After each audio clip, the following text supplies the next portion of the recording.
got the signals for the Baltimore Colts. Unitas gives to Amici. The Colts are the world champions. Amici scores. It's amazing, sensational, dramatic, heart-rending, exciting, thrilling finish in the history of college football. California has won the big game. 5 seconds left in the game. Do you believe in miracles? Yes! Unbelievable. This is Phil Steele. This is Mike Burnham. This is Wes Durham. This is Mike Ashley. Hi, this is Chuck Foreman, number 44 of the Minnesota Vikings. Woo, mercy, this is handsome Jimmy Vane, the Boogie Woogie Man. This is Coach Fry with Virginia Tech Football, and you are listening to Big Dog Sports Talk. Are you ready to rock? Are you ready to roll? Okay, let's do it. You're in the doghouse with Rick Watson on Big Dog Sports Talk, presented by Pulaski County Sports and Entertainment. Join us in the Family Fencing Studios and chime in on the McClellan Chiropractic chat line. He's keeping cool with help from Little River Heating and Air, but this show is straight fire. And now, the big dog, Rick Watson.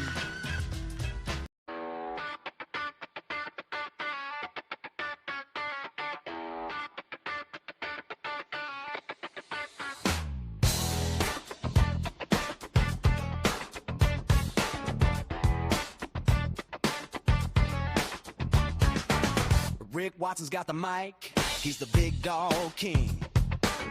Cover sports so sharp, it's a New River thing. Virginia Tech fire, Radford pride too. Every stat, every play, he's bringing it to you. He's got that voice, deep as a valley, breaking it down, no dilly, no dally. Big dog sports talk, feel the bark.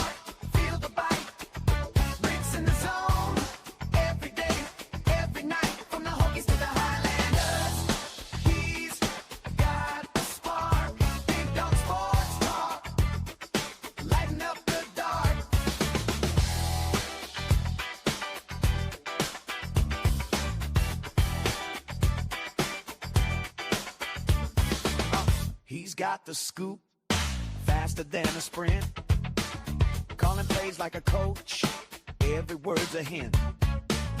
From the courts to the fields, the stories unfold. Everybody doing here on this Thursday, where unfortunately we have more snow cover. Yay. Hey, there's the BDST shirt live and in person. If you want one, hit me up. We got like, I don't know, inch and a half. May have to go out and do some scraping and shoveling here. Hit us up in the McClellan chat room. Good morning, Stephen. And on the professional door text line, 540-391-0788. Hit us up either way. We'd love to hear from you. Late night last night, got back from the Radford-Winthrop game. We had a nice crowd and another tough, close result for the Highlanders as they fall 80-78, all by 2 to Winthrop. They've now played Winthrop twice, and they've lost by a total of 3 points. They had a put back with about 2 seconds, and then we never got a shot off at the end. So now we'll pack up on Saturday and head down to High Point, the other team that's tied for first, and take on the Panthers. So it's going to be a challenging week. With those games, schedule makers didn't do Radford any favors. Second time they've played Winthrop and High Point in the same week. I don't know anybody else is doing that. But that's what February brings. So we'll see how they handle themselves. Yeah, I was surprised. It was interesting. We were finishing up the broadcast last night, I don't know, about 9:40. And people were saying it's snowing. And I'm like, oh, really? So I went out, and it wasn't too bad in Radford. And as I got close to Reiner, it started getting very heavy. And got in, ate a little something, finally was able to lay down, had a bad headache. Still kind of have a headache.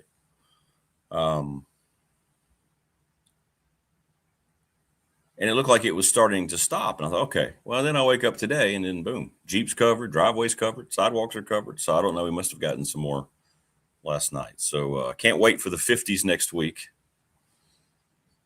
And that'll be fun. Massive melting in the middle of the month. And that'll be great. That'll be great. Enough already. We're done. We are done. David Smith joins us coming up at 6:30. We'll talk some National Football League. Super Bowl was on Sunday. Andy Bitter was over at the Virginia Tech football press conference. We'll get his take on everything over there. Louise Baker is going to stop by, and she's going to give away Tech basketball tickets, 7:30. How about that? Thanks, Louise. Louise Baker, Team Long and Foster, and then Dwight Vick at 8 o'clock. So we got that's a banger, man. That's a banger of a Thursday here on the program. From the now chilly waters at Clear Lake to Palm Coast, where commercial fish boats leave everybody in their wake. BDST is live and online. Speaking of Morris, by the way, I promise. Look at this. I mentioned silver has been, I think, doing well in the market. Hell, I don't know. But look, he sent me a silver. This is a solid silver Bigfoot coin. Can y'all see that? Can y'all see our friend right there? Look at that. Yes, sir. Really cool. Thanks, Morris. We have some really cool things that are have been sent to the program. So this is really cool. But I mentioned this yesterday, and I wanted to show it, man. That is a solid piece of silver. It is 1.5 troy ounces. I don't know what that means, but it feels very heavy. Like it's heavy. Look at him. Isn't that cool? So thanks a lot, man. I appreciate that. Very nice of you. Very, very nice of you. Hey, what is up, Mr. Lester? Good to see you. Shout out to Bigfoot. Absolutely. It's one of those things I'm always going to have interest in. Like, you think maybe it'll just go away as it's always going to be there. The lore, the intrigue, the mythology, the possibility. Look, I'm never going to say that I'm smarter or no more than the maker, right? I mean, they found animals in the 50s and the 60s. They found species in the 80s. I mean, things happen, right? I see what you did there, Morris. Yeah, I really enjoyed the show. A small token. Yeah. You get the feeling that no matter where you are in the world, like if you're trying to get into some club, let's say I'm in Monte Carlo. I'm sorry, sir. Do you have a invitation? Oh, I have an invitation. Oh, yes, sir. Yes, sir. Yes, sir, Mr. Watson. Come on in. Come on in. Right? That's what that is. Then people were whispering with their glasses of champagne. Hey, the American, he had a Bigfoot coin.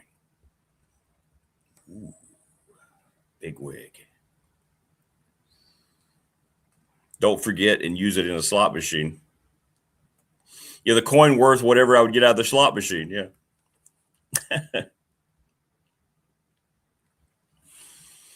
So Louise is going to come by with some trivia, and it's always fun. She just always wants to give back to the community. Like all of our great sponsors that I talk about constantly here on the program. They're all great, and they're all community-oriented, like our studio sponsor, Family Fencing, 540-200-8294, familyfencingnrv.com. McClellan Chiropractic, thanks to Mark Hunley. By the way, great news, Mark's mom is home. He made a post on Facebook yesterday.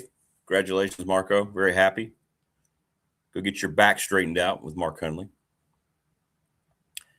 We mention Travis Williams all the time. Professional Door Incorporated, right there across from the community college in Dublin. Residential commercial garage doors. They've been doing it for 38 years. Sponsor of our Tech Sideline. Next week, Tim Miller is going to join us from Pulaski County Sports and Entertainment. Our presenting sponsor. Some more information coming out as we get through February. Little River Heating and Air, 1095 Radford Street in Christiansburg. Thanks to Charles Lee, 540-553-2971. Patriots have tightened up our BDST fan question of the week from the attorney Ryan Pry, 701 West Main Street in Radford, Trust and Estate Planning. It is 39-33 in favor of the Seahawks winning the Super Bowl. National Bank, member FDIC, the exclusive banking partner of the program, my exclusive banking partner for 35 years. Bob Christ, CRIST11 at Gmail, ReadySetFund.com. You can email Bob and go to Ready Set Fund, read up on how to raise some money quickly in a week or so. Text message program that they have, and it's awesome. It's awesome, and they help a lot of organizations. So reach out to Bob Christ and the Ready Set Fund. Lawson's Mobile Home Supply has been doing it since 1997. You can give James a call at 540-301-8011. And the NRV Super Bowl, speaking of the Super Bowl, 382-5525. Give them a call. Terry Steik, Amanda. They're going to have Super Bowl Sunday at the Super Bowl. Go over there and bowl while you're watching the game, pizza, beverages. I mean, that sounds like a lot of fun to me. So you should all go do it. And if you want T-shirts, they are $20. I got to hook up with Rodney and get him a T-shirt. But what's on your mind today? I was absorbed yesterday. By the way, I don't know, how many people watching help, but thanks for contributing to our Rad 48 Power Hour yesterday. I was the host of that in our weight room with our student athletes going, and they had a certain goal of weights. Combined, they ended up over 35,000 pounds. Incredible.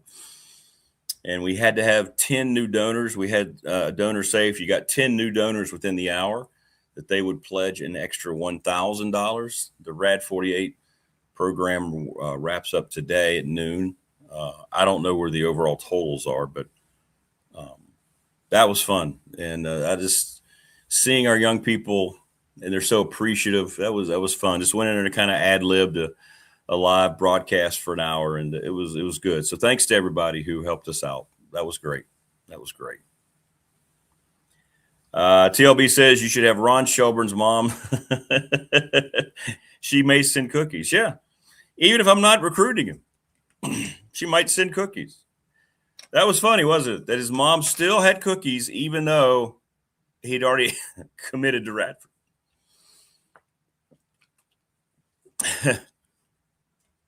That was funny. Yeah, Ron's story's great, aren't they?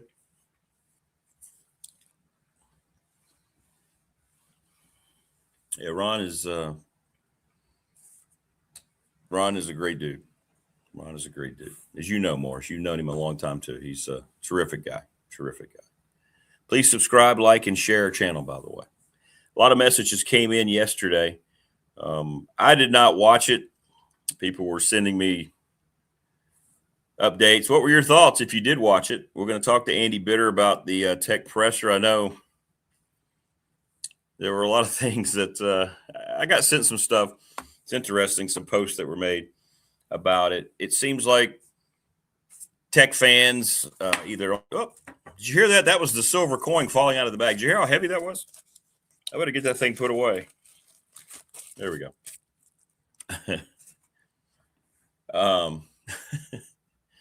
Boink.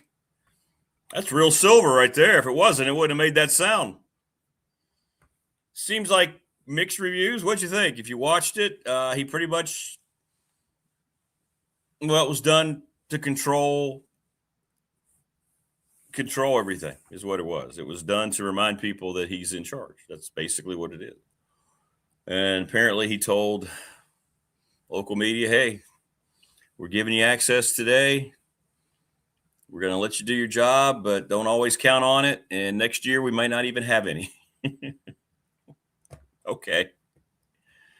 So basically what he's saying is he's going to continue to get out whatever he wants about the program through his national friends. And it's going to be interesting to see how our local people adopt to this new policy. It's strange. It doesn't make a whole lot of sense to me, but again, many of you said you don't care as long as he wins. Now, I didn't get that from a lot of people that I heard from on the text line. A lot of people now are starting to be a little concerned about the massive desire to control every little thing. And that's what it does come across as. Brent Pry yesterday facing the media. By the way, they all wore black, so I've been telling you, get ready for the all-black football uniform. It's coming. It's coming. So let me know what you thought. I'll be honest. I'm not going to watch. I don't care. I mean, I'm not going to watch it. I'm just telling you what people have told me. I was too busy yesterday to watch it, and I'm not going to dig it up. So I think there were 4 coaches over there. What'd you think of the new offensive coordinator, special teams coach? Brent Pry, I know, reiterated his love for Tech. But let me know what you thought. Now, again, you're going to be biased if you're all on board. It doesn't matter what he says, right? You're just going to buy whatever he says. And you basically have told me that in chat. You don't care. So, and maybe he's picking up on that. Maybe he's gotten here and he understands that the fan base is just so starved for a winner. He's going to be able to come in and control every aspect of it. But we'll see what Andy thinks and what it's going to mean going forward. I hope there's some concessions there for Tech Sideline. I hope there's some concessions there for Damian and David Teal, because they do have jobs to do, and it does center around covering the program.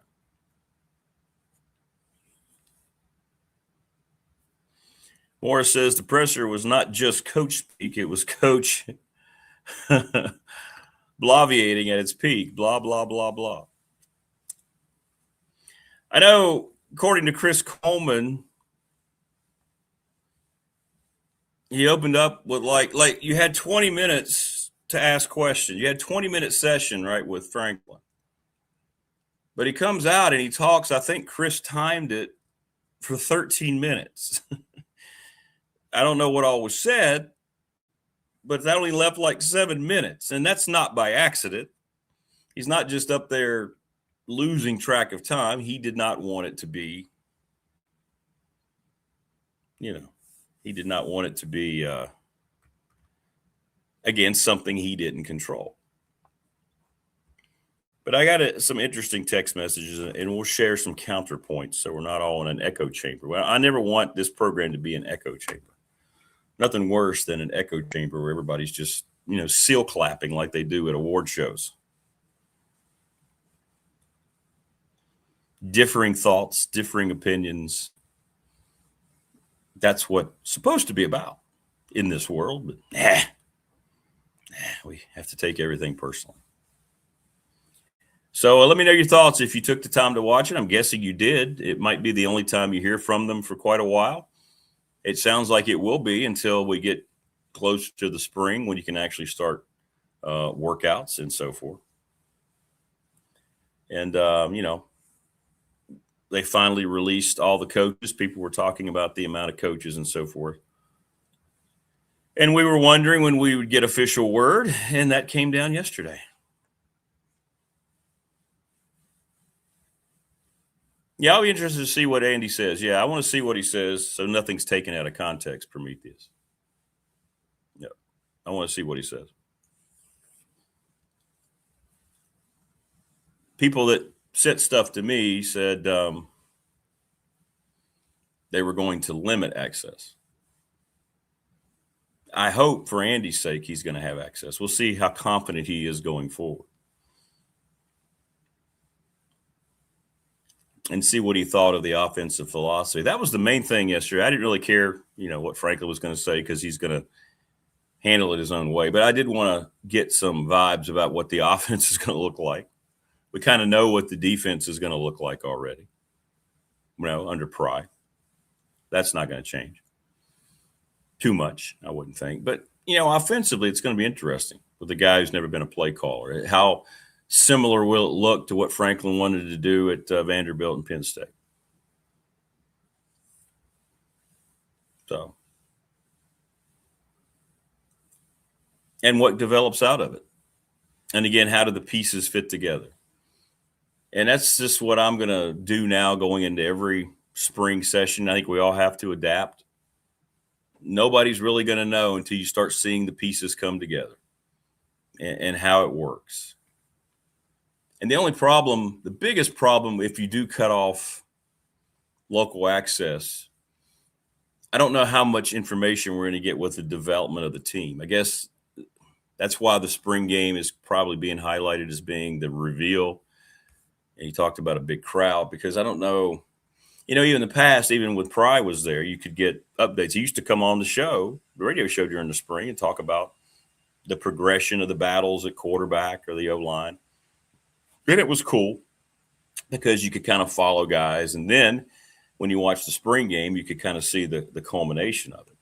This kind of feels like we're going to know very little other than what they release themselves. And then, you'll see it when you go out there for the spring game.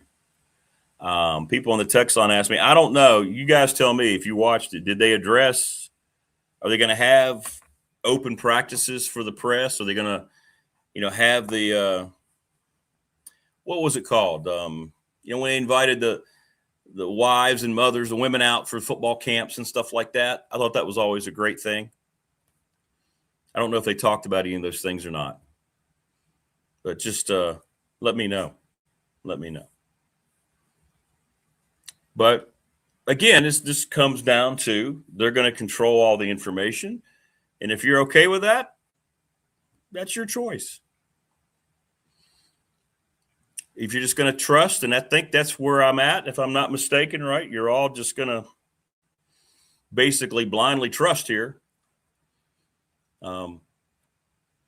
Then you're going to be okay with it. And I guess he's probably picked up on that vibe a little bit.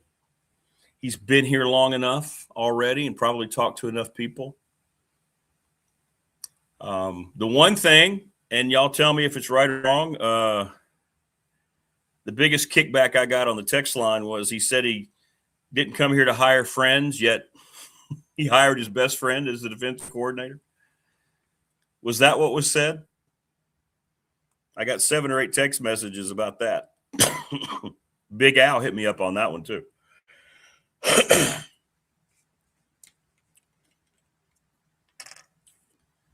I mean, if he says he didn't hire his friends, well, yeah, he kind of did.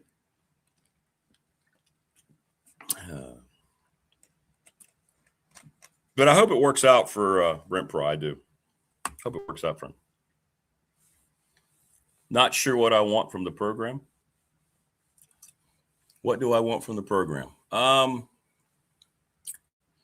don't want anything from the program. Me personally, I don't. I'm just thinking about it from a larger perspective. And that's why I'm asking you, the fans, what you want from the program. No? I mean, if you're all okay with it, then you're okay with it. You're the ones that are contributing. You're the ones that are donating. You're the ones that are buying tickets. I'm not.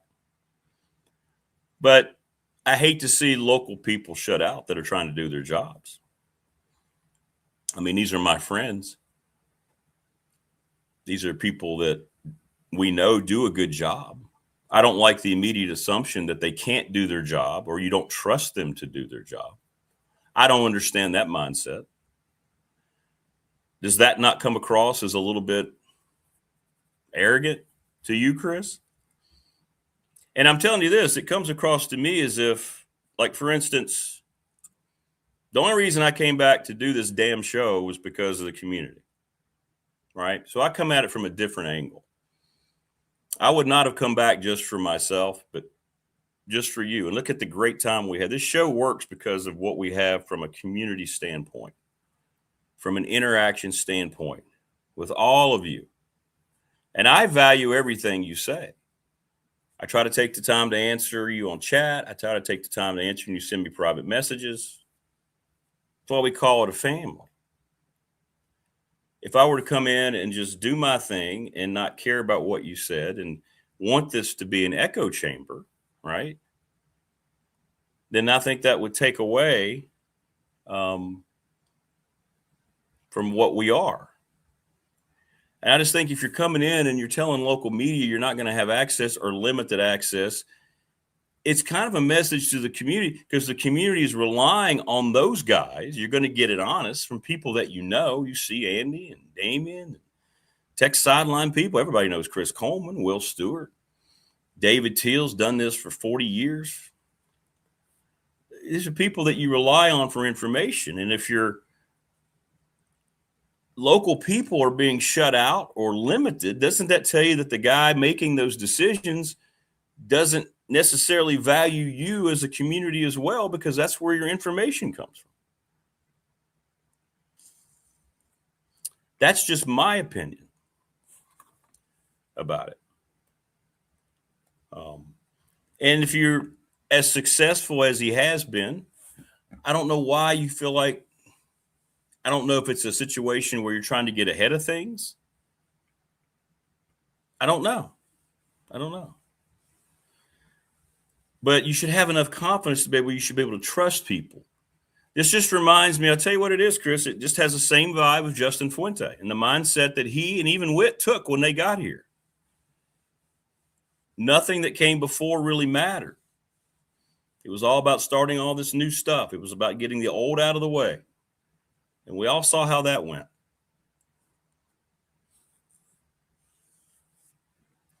But again, it's a personal decision. You've told me yours. I'm telling you mine. I mean, I'm entrenched in this community because I'm from this community. He's not. He's coming from a different place, and he's coming in, and it's his rules and nobody else's. And for everybody that seems in chat, at least, they're okay. You're okay with it. And that's fine. People on the text line, not so okay. It's interesting. And it's two different vibes.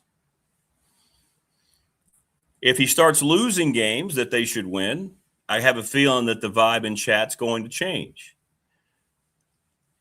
If they win and you're satisfied with that and you're getting your money's worth, you're not going to care how it's run. But we'll see. I want to get the take from Andy just as bad as you do, because like I said, I did not watch it verbatim. I'm just passing along what people sent me. That's all. Just like what you're telling me, what you saw. And I'm just telling you what, people sent me on the text line.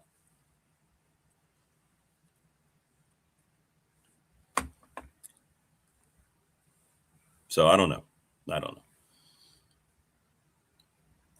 I just think it comes across in a negative light. That's all.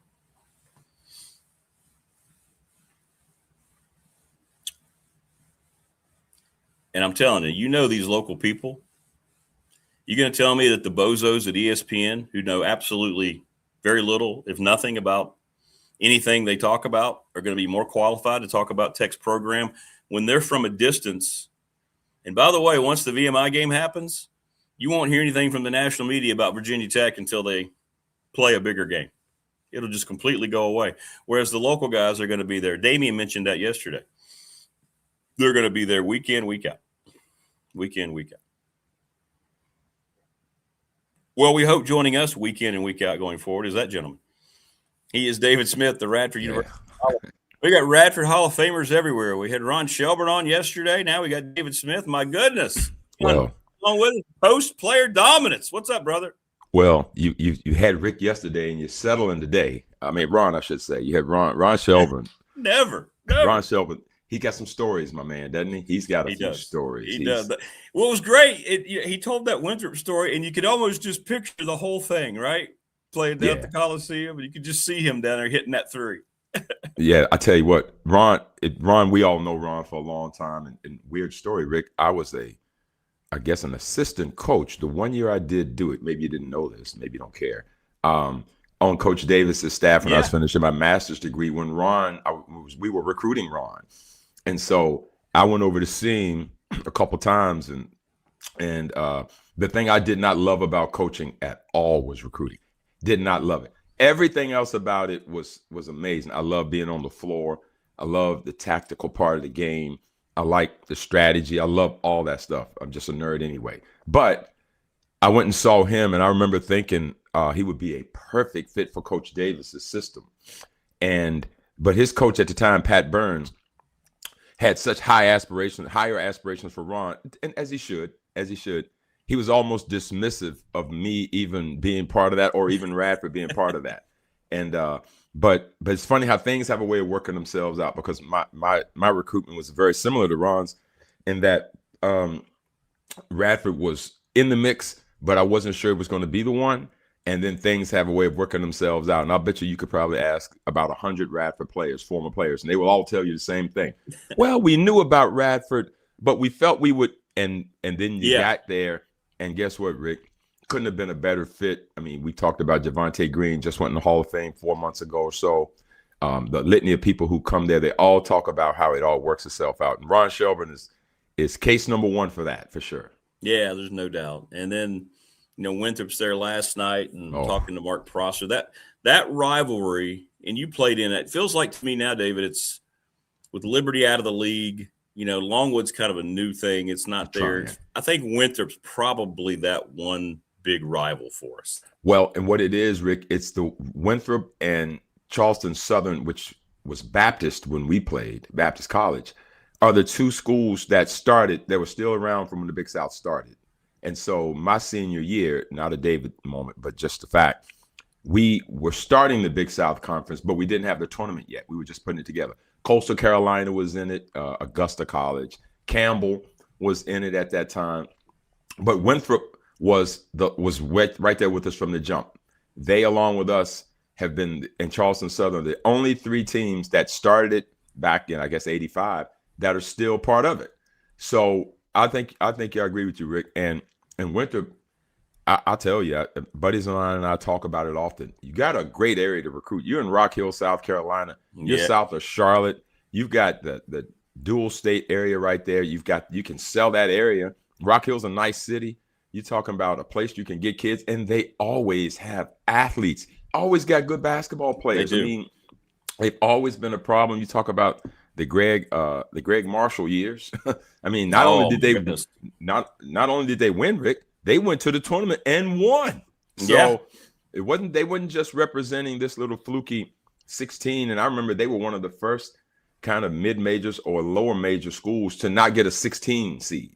I remember once or twice, because after they had made some noise, they ended up getting like maybe a 15 or maybe a 14 once upon a time, if my memory serves me correctly. So for me, Winthrop's always the school that when I look at the conference or when I played, I always looked at and said, that's a school that's in our conference that adds something to it.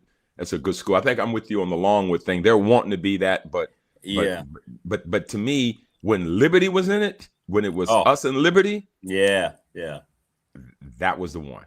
That was the one. That was our Tech UVA vibe right there. That was it. In fact, Rick, the year after Carleek hits the shot, I was so excited because I'm from that area. So, I'm from New Lynchburg. And so for me, I got family members. My sister works there. So the next year, you remember this, Radford goes to Liberty, I believe it was, and plays. And, we made sure we were there. And we figured, well, what will this be? And they were still playing in the Vine Center then. That place was packed. Probably 8,000 or 9,000 for the game. And I remember it clearly. I was sitting right behind the bench. We fell behind, but then Carleek got on a roll late.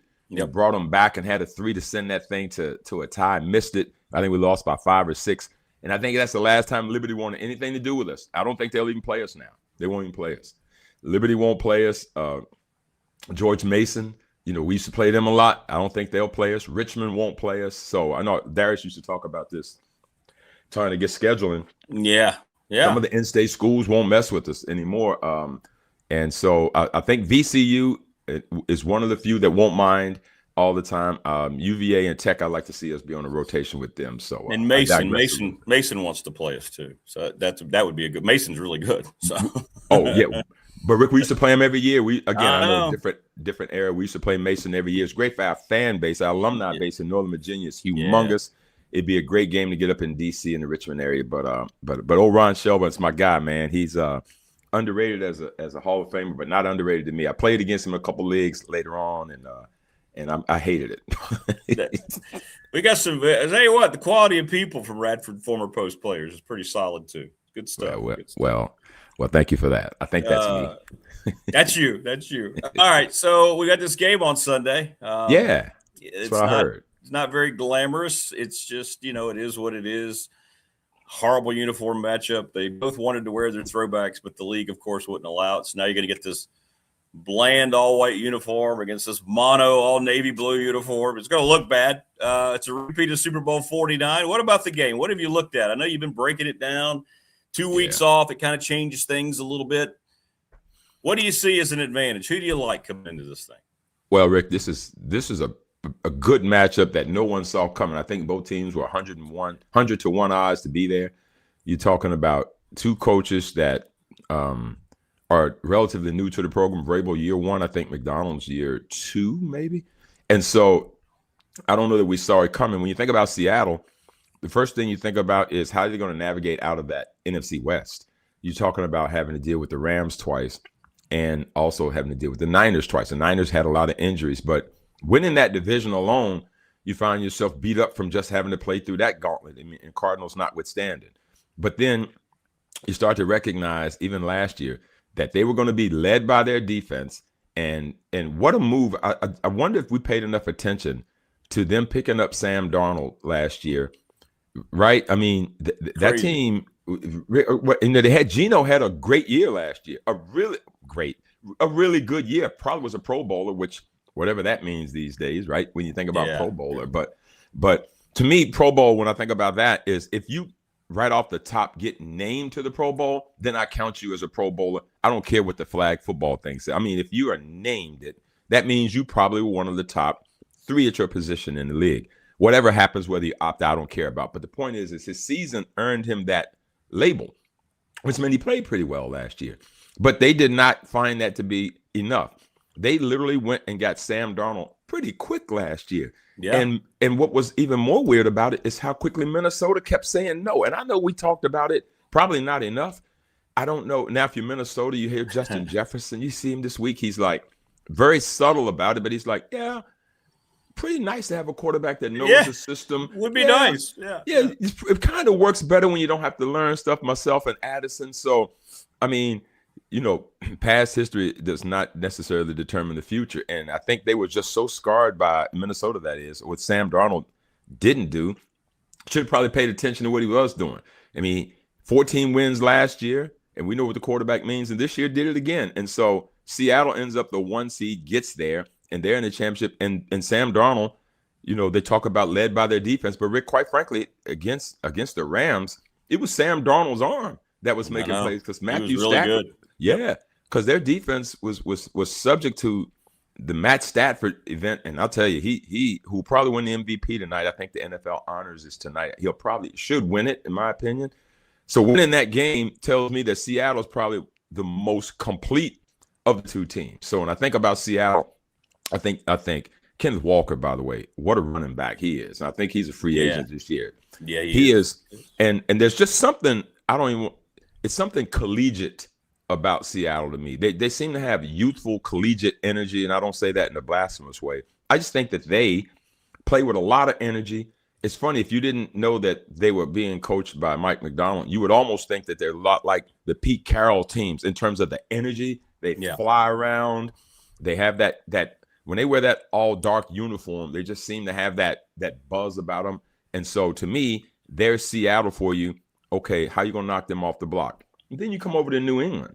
Now, Mike Vrabel has come in, and I've heard comments that he's not wanting to be like Bill Belichick at all in terms of how he does it. But the things that Bill Belichick has instilled in him, he seems to always fall into the fact that he had to have learned it from him. Mike Vrabel also spent time at Ohio State. He also, where he played, he coached there a while. Yep. I believe he was with the Cleveland Browns last year as a I think so. Special coach? Yeah, analyst or something. Yeah, he did something with them. With the Cleveland Browns. Do you ever think of Mike Vrabel coaching this year and think about the Cleveland Browns? No, you don't. You don't. Not at all. Not at all. And of course, you see what they've done recently. They've gone out and hired a coach who can't even get through the press conference without alienating the best part of his team. Yeah. So, but with that being said, the New England Patriots, you and I, we couldn't understand what Tennessee was doing when they got rid of him. Just like when they got rid of A.J. Brown, just like when they got rid of Derrick Henry. I don't know why Tennessee felt the need to just abandon that when years before they were a 1 seed in the AFC. The Tennessee Titans were a formidable foe to get to the Super Bowl. That's no problem. Mike Vrabel's like, I'll just sit over here. It'll come my way. And guess what? Give Robert Kraft a lot of credit. You and I aren't the coach firing morning show that some places are. But Mayo was clearly overwhelmed. And they gave him a solid. He was a coach in waiting, and he was overmatched. So on the sideline, you can just imagine Kraft was just after week 2 and week 3 and week 4, he's probably saying, listen, you just sit over there. This is going to be yours. We'll get back to you after the season. And I mean, if you remember, just as quick as Darnold went to Seattle, Mike Vrabel was snatched up, and they made the move from Mayo to Mike Vrabel really quick. And so you and I knew that they were going to change things quickly. I did not see this. I'm pretty sure in the preseason, I thought they'd make the playoffs. I did not see this. And I did not see this ascension of Drake May all of a sudden. Yeah. So because you think of Vrabel, what do you think of? You think of defense. You think being led by that, right? And so I'm not surprised that they improved on that side of the football. I did not see the Drake May thing. But, Rick, we should know, I mean, Josh McDaniel, this is his 10th Super Bowl as a coordinator. 10. There's only been 60 of these boys. He's been to 10. So Josh McDaniel as an offensive coordinator. Now, again, when you've got Brady, that don't help. I mean, it don't hurt. So, but here's the thing: when you stack them all up, all he can say is, whether I was along for the ride or whatever, I was there. And so this will be his 10th Super Bowl appearance, and I guess we get the Brady Belichick connection and all that. Clearly, he's meant something to Drake May this year, along with the way Vrabels have coached him. And from the reports that you read, that the team embraces Vrabel because he's a hands-on kind of guy. And so when you think of New England, players coach, right? Oh, Rick, absolutely. He gets in there, gets blooded up in practice. He does. I mean, there's something to that, and it's not folksy either. You can just see he's about it. You know what I mean? Some people may look like they want to do it that way, but Mike Vrabel's really about that noise. He's a big enough guy that if he steps in front of the room, I think I heard you say this when you were referring to my boy with the Dolphins, a leader of men, buddy. He gets in front of them.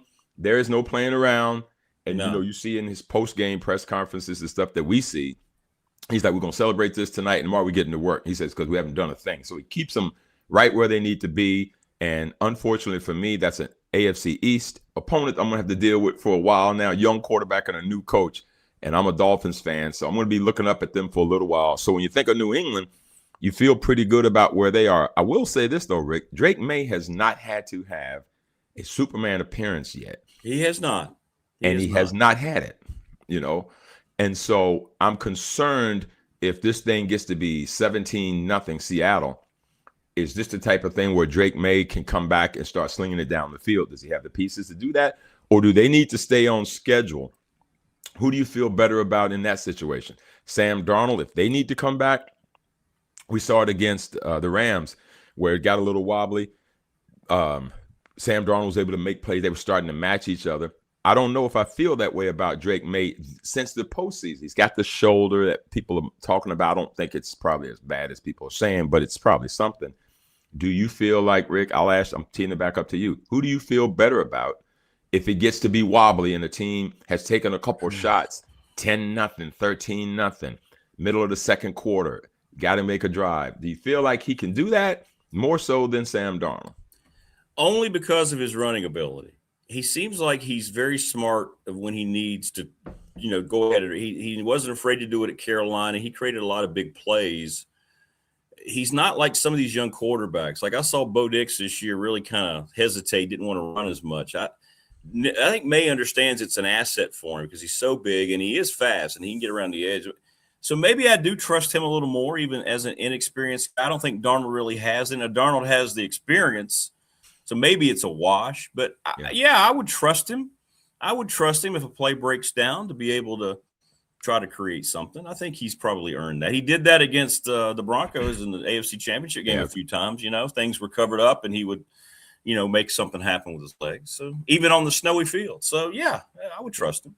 Even at the end of the game to seal it when they were trying to figure out what to do. He ran the bootleg. I can't remember if they said it was off-schedule play where no one knew he was going to do it but him. But he faked it and made the run, and then he knew enough to slide. I think he has his wits about him. I feel like that's the case. Now, with his legs, but you didn't say with his arm. So we're going to find out how necessary that is because Seattle probably going to make you pay if you run enough. They're going to let you feel which is a strategy. But that's what makes the game great. And so it's kind of a nip and tuck thing, and there are certain things about both teams that I like. I think to me, the quarterbacks that can keep the football, don't make those goofy errors. None of these throw it up for Hail Mary, live to fight another day. Both of your defenses can keep things under control. I feel I have a little bit more confidence in Seattle's overall roster in the football game. They've got the kick returning game that is special too. So New England, if nothing else, they got to pay attention as to what not to do. Not so much trying to tackle the best returner that's happening right now in football. The best thing they can do is kick it out of bounds. Just don't even deal with that. And so you don't want that to raise his head up too. So a lot of factors as you think about this game, but it's kind of exciting in some ways. I was going to say to see new blood, but this is a repeat of I think it's 48 or 49 Super Bowl. Yeah, so we'll see how it all plays itself out. Do you think, is the Super Bowl losing its luster a little bit because of all the things surrounding it? I was thinking about that this week. I've seen a lot of people write about it. The game is, the NFL is very bold about its political stance and the things that it chooses to do around the game. Are we losing sight of the game? The game used to be the only thing. Some of my greatest memories as a sports fan is the Super Bowl. I know it is yours as well. And what the game meant. Is the game now getting clogged up a little bit because of the league and Roger Goodell? It feels like it just a little bit. Well, I'm probably not the guy to ask because I've always kept the main thing. Like, yeah, you do. Yes, you do. Yes, for me, all this other stuff that's going on. Like, I used to be the pregame guy. I'm going to watch all this, everything leading up to it. You can't give me enough coverage. Now, for me, everything that's happened this week has just been noise. I've not paid any attention to much of it at all. I'll read more than I watch. To me, when I feel like the Super Bowl is happening is when the queso dip is simmering, right? And that means that Sunday, about noon on Sunday till about 6, that's when I get into the mode because the things that I love about the Super Bowl when I was a kid are the same things I'm going to love about it now. And that is the best pregame stuff that you've seen, features on players and stuff that you've never seen, the way and I'll tell the listeners and viewers, if you want to see something great, I'm sure they'll do it this year. Tune in at 6:00 when they do the kind of the intros showing the parents of the players talking about what it means for you to be to the Super Bowl.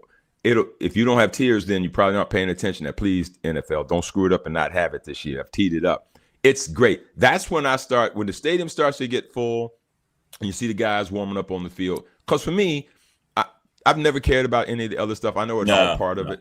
To me, when I think about this past week, NFL Network aired all 59 Super Bowls in 30-minute clips kind of things. Like those are fun. Those are always fun. Yeah. Man, yeah. I tape them on YouTube TV every year because I need something to watch from February till September. So I'll have them all on. Those are great. And then they're going to do America's Game probably here soon. Probably Sunday they'll do all 59 of them. That's what it is to me because to love sports like I do has always been about the game. It's always been about the blocking and tackling. It's always been else. I'm not blind to it. I'm certainly understanding that it's something. So for me, that noise can distract you from the main thing. To me, when I think about the game, I think about people who have played all their lives, have worked their tail off to get here. They finally got their moment. You think about a guy like Cooper Kupp, who was legendary in some ways in that Super Bowl run that the Rams won. Yeah. Right. Gets released by the Rams, goes over to Seattle. Well, we're over Seattle. Boom. He's in another Super Bowl, right? Rams are home. He's in another Super Bowl. Those kinds of stories are good. He's got a kid now, those kinds of things. That's the stuff I think is important to it. And I would encourage our viewers and listeners to make sure that noise, that's fine. It's all well and good. We can chit chat about it. Yeah, Rick, they probably are getting too clouded in a lot of things that they don't probably need to do. Oh, yeah. And so, to me, and I recognize that business means you've got to toe a lot of lines and try to satisfy a lot of these folks in a lot of ways. And I'm not blind enough to recognize that that's not part of it. But you got to be sure you make sure that your product is good. And one of the things I saw this week, Rick, was the Players Association has no appetite for 18 games. None. They are not interested in 18 games at all. And the NFL keeps lobbing that balloon out there.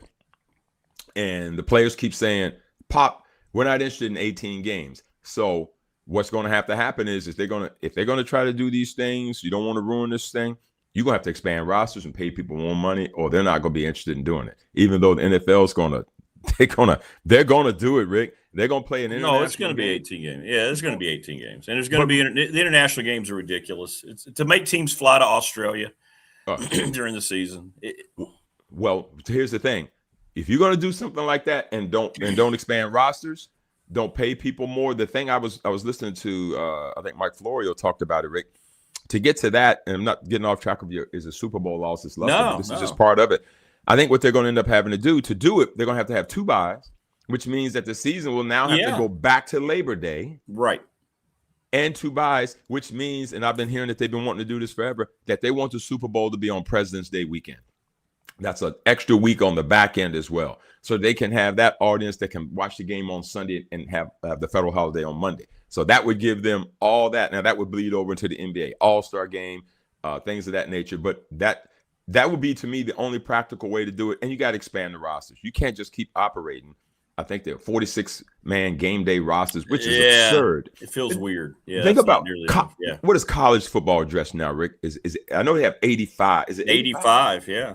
85. They travel usually 65 or 70, depending on, You think about that's 40 more players that college football has. Now, again, they're all not the level of the NFL guys, but 40. Sure. Does 46 seem light to you? 46? It's very light. Yeah.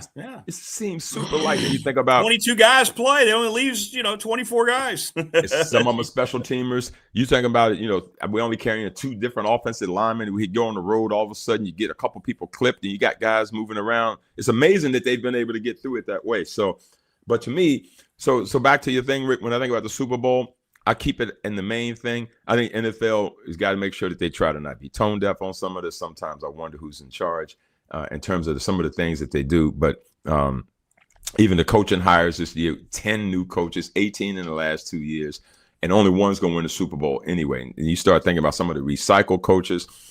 Are they making sure they're looking at all the coaches that are qualified to do this thing? I mean, you got 2 LaFleur's coaching, 2 Harbaugh's coaching. It just seems like it's just the same guys that are all within the same cliques getting jobs. And you just say to yourself, are we doing right by the league? Are we doing right by the players? Yeah, I agree. And I agree with Chad. I think the NFL has pretty much planted its political flag. And I think when you go about trying to isolate half your audience, that's a dangerous slope the league seems to be going down. And I hate to see that. I can't stand politics to begin with, and I hate it. I know it's naive to think it doesn't happen, but I can't stand the fact that it's entrenched itself so much into sports, and the league seems to be very eager to show you how they feel about things. And I think that's going to come out in a negative way for them this weekend. You have counter halftime shows. You have protests going on in the streets now. I mean, in things the league's not trying.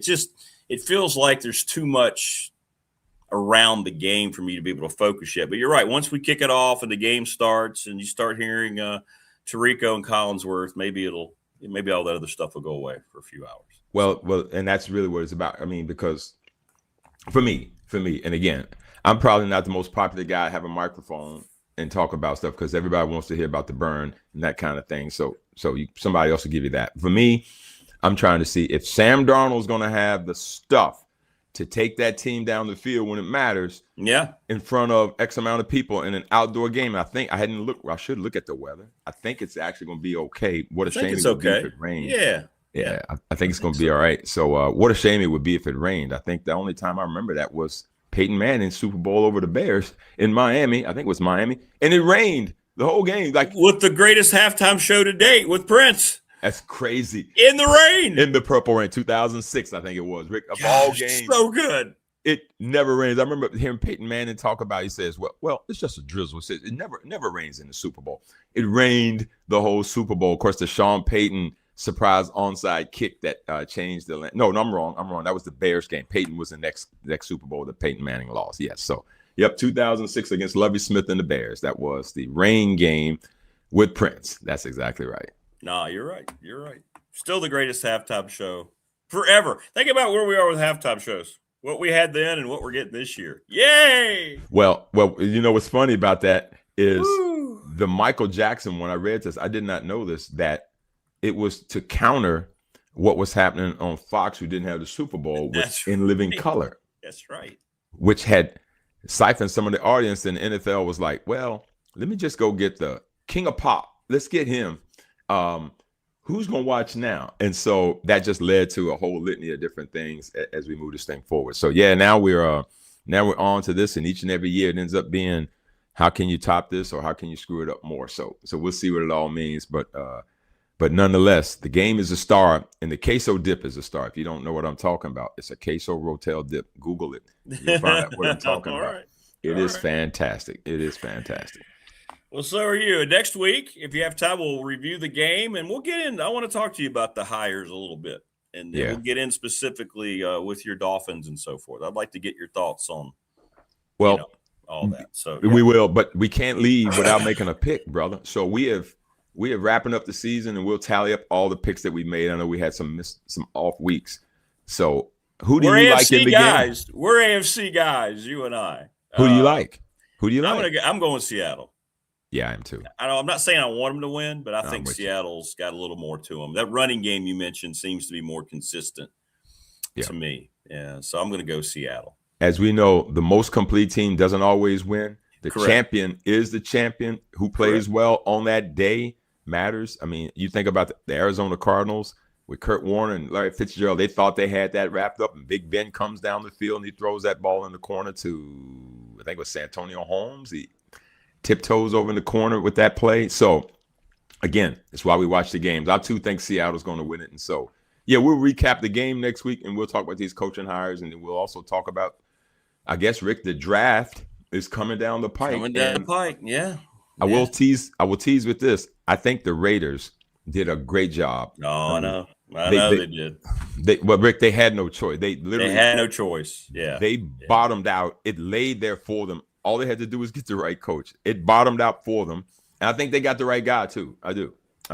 Oh, they did. They paired it perfectly. It's going to end up being, and our whole division is going to be chaos. We'll have to get into all that. We'll talk about it. That's why we'll be back. I'll be back on next week, brother. We'll catch up. All right, man. But best to you and the fam, man. You guys stay safe. I missed seeing you last night at the game. Yeah, missed being there too. I was at the women's game here in Longwood, and they lost in overtime. They did. Tough loss. Yeah, but we all both teams have High Point Saturday. So yes, correct. Heavy lifting. So we need to bounce back. Bounce back. Yes, sir. Stay safe, man. Let's talk soon. You got it. All right, brother. Be good. Great stuff. Davis, man, you're not going to find better NFL analysis anywhere. That guy is the best. I miss him. Been busy. He's helping out, I know, with his grandbaby and so forth. David is one of the best around, and I want to do more things with him. He and I are going to revisit our channel coming up, our off channel here on the show, Sports and More. We're going to figure out what we're going to do, but I want to do more things with him. He's just he's outstanding, man. David is really, really good. Hit us up in the McClellan Chiropractic chat room, and also on the text lines popping. A lot more stuff about the Franklin presser. People chiming in. I think people are going back and watching some this morning. Heard from Big Al. Heard from is this the worst Super Bowl ever?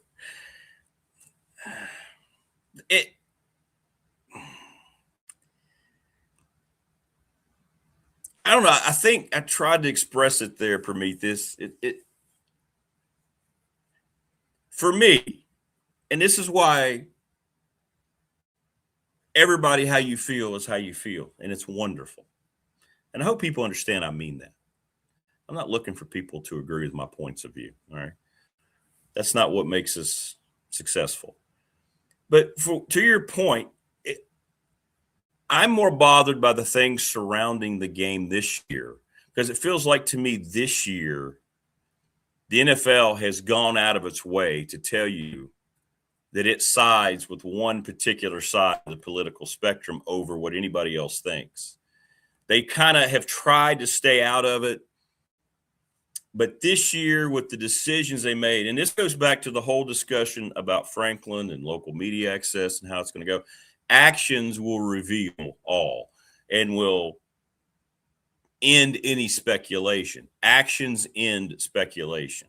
Words create speculation, and somebody's going to get an opinion here and there. Roger Goodell the other day made asinine comments about how he thought that it didn't matter about the political leanings and what had been done before, about the two acts that the league actively chose.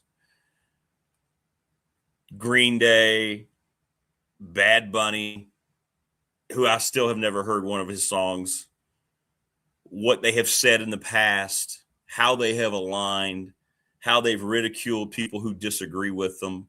And for him to get up there and say that he doesn't think that that's going to come into play and it's going to be a terrific show and bring unity,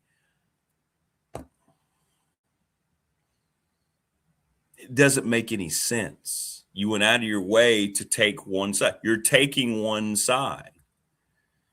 And it clogs the machine. So for me, Prometheus, thanks, AT Symbol. Welcome aboard. Please subscribe to the channel. That was a fun hour. Thank you so much. Welcome. The @ symbol. I like that. That's awesome. That's clever. That's clever. I don't know. Just the things around it are bugging me. And maybe, for David, he's focused just on the game. And maybe when the game starts, I'll feel the same way. For now, I'm really bothered by the whole thing. And maybe it changes for me. I have a hard time nowadays when you see people, going out of their way so much to tell you how they feel about things. I don't think the league needs to go there. It's supposed to be the most popular league in the world, and it is. I don't know. It just bugs me. I mean, I'm not going to watch halftime either. And it's not really the point of who the halftime guest is. I mean, I'm not going to pay any attention to it. I couldn't care less. But the actions leading up to it is what bothers me about the league.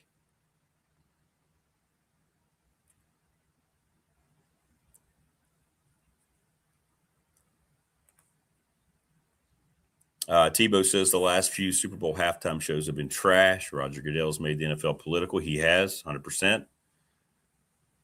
He says, I went back and forth even watching anymore. I get it. I think you summed up, Tebow, exactly how I feel about it. Morris says, when you lose your target market, you're headed down the rabbit hole. Ask Bud Light and Crackle Barrel. Yeah, it just seems like there's this overboard of being able to separate one side of the country and everybody just falls in line. We saw it at this dumbass award show. And now there's backlash. I love it. I love to see people pushing back at the just inane comments of who was it? Billie Eilish? I don't even know who that is. And the fact that you have lawyers wanting to work pro bono because they found out that her state is directly on top of an Indian burial ground. You can't make up the beautiful irony of that. But the league is pushing one side of this equation. You can't deny it. If you're on that side of it, you're not going to agree with it. But when you're trying to see things from a sports perspective and what sports has always meant in your life, and I guess it's naive of me to think that you can separate the two. But the NFL really seems to be stepping further and further into the political realm, and I think it's very disappointing, regardless of which side of it you sit on. Let's just play the sport and play the games. Let the game be the bigger thing. And they're not going to care about anybody's opinion because they're going to make more money this year than they ever have. They're on their way to being $1 trillion industry. Billions will be watching on Sunday, and they're going to tell you everything's just fine. All the international games are just fine, and we're going to play 18 games. Doesn't matter what the Players Association thinks, and we're going to have 2 buys and blah, blah, blah, blah, blah. But anyway, it's going to happen. It's going to happen. Joining us now on the program, it's going to happen. There he is. He's the lead writer for Tech Sideline. It's Andy Bitter. What's up, AB? How are you? Another snow day. That's how I am. Yeah, what was up? Where are you? How much did you get where you are? I got there's almost 2 inches out here in Ryder. Surprising.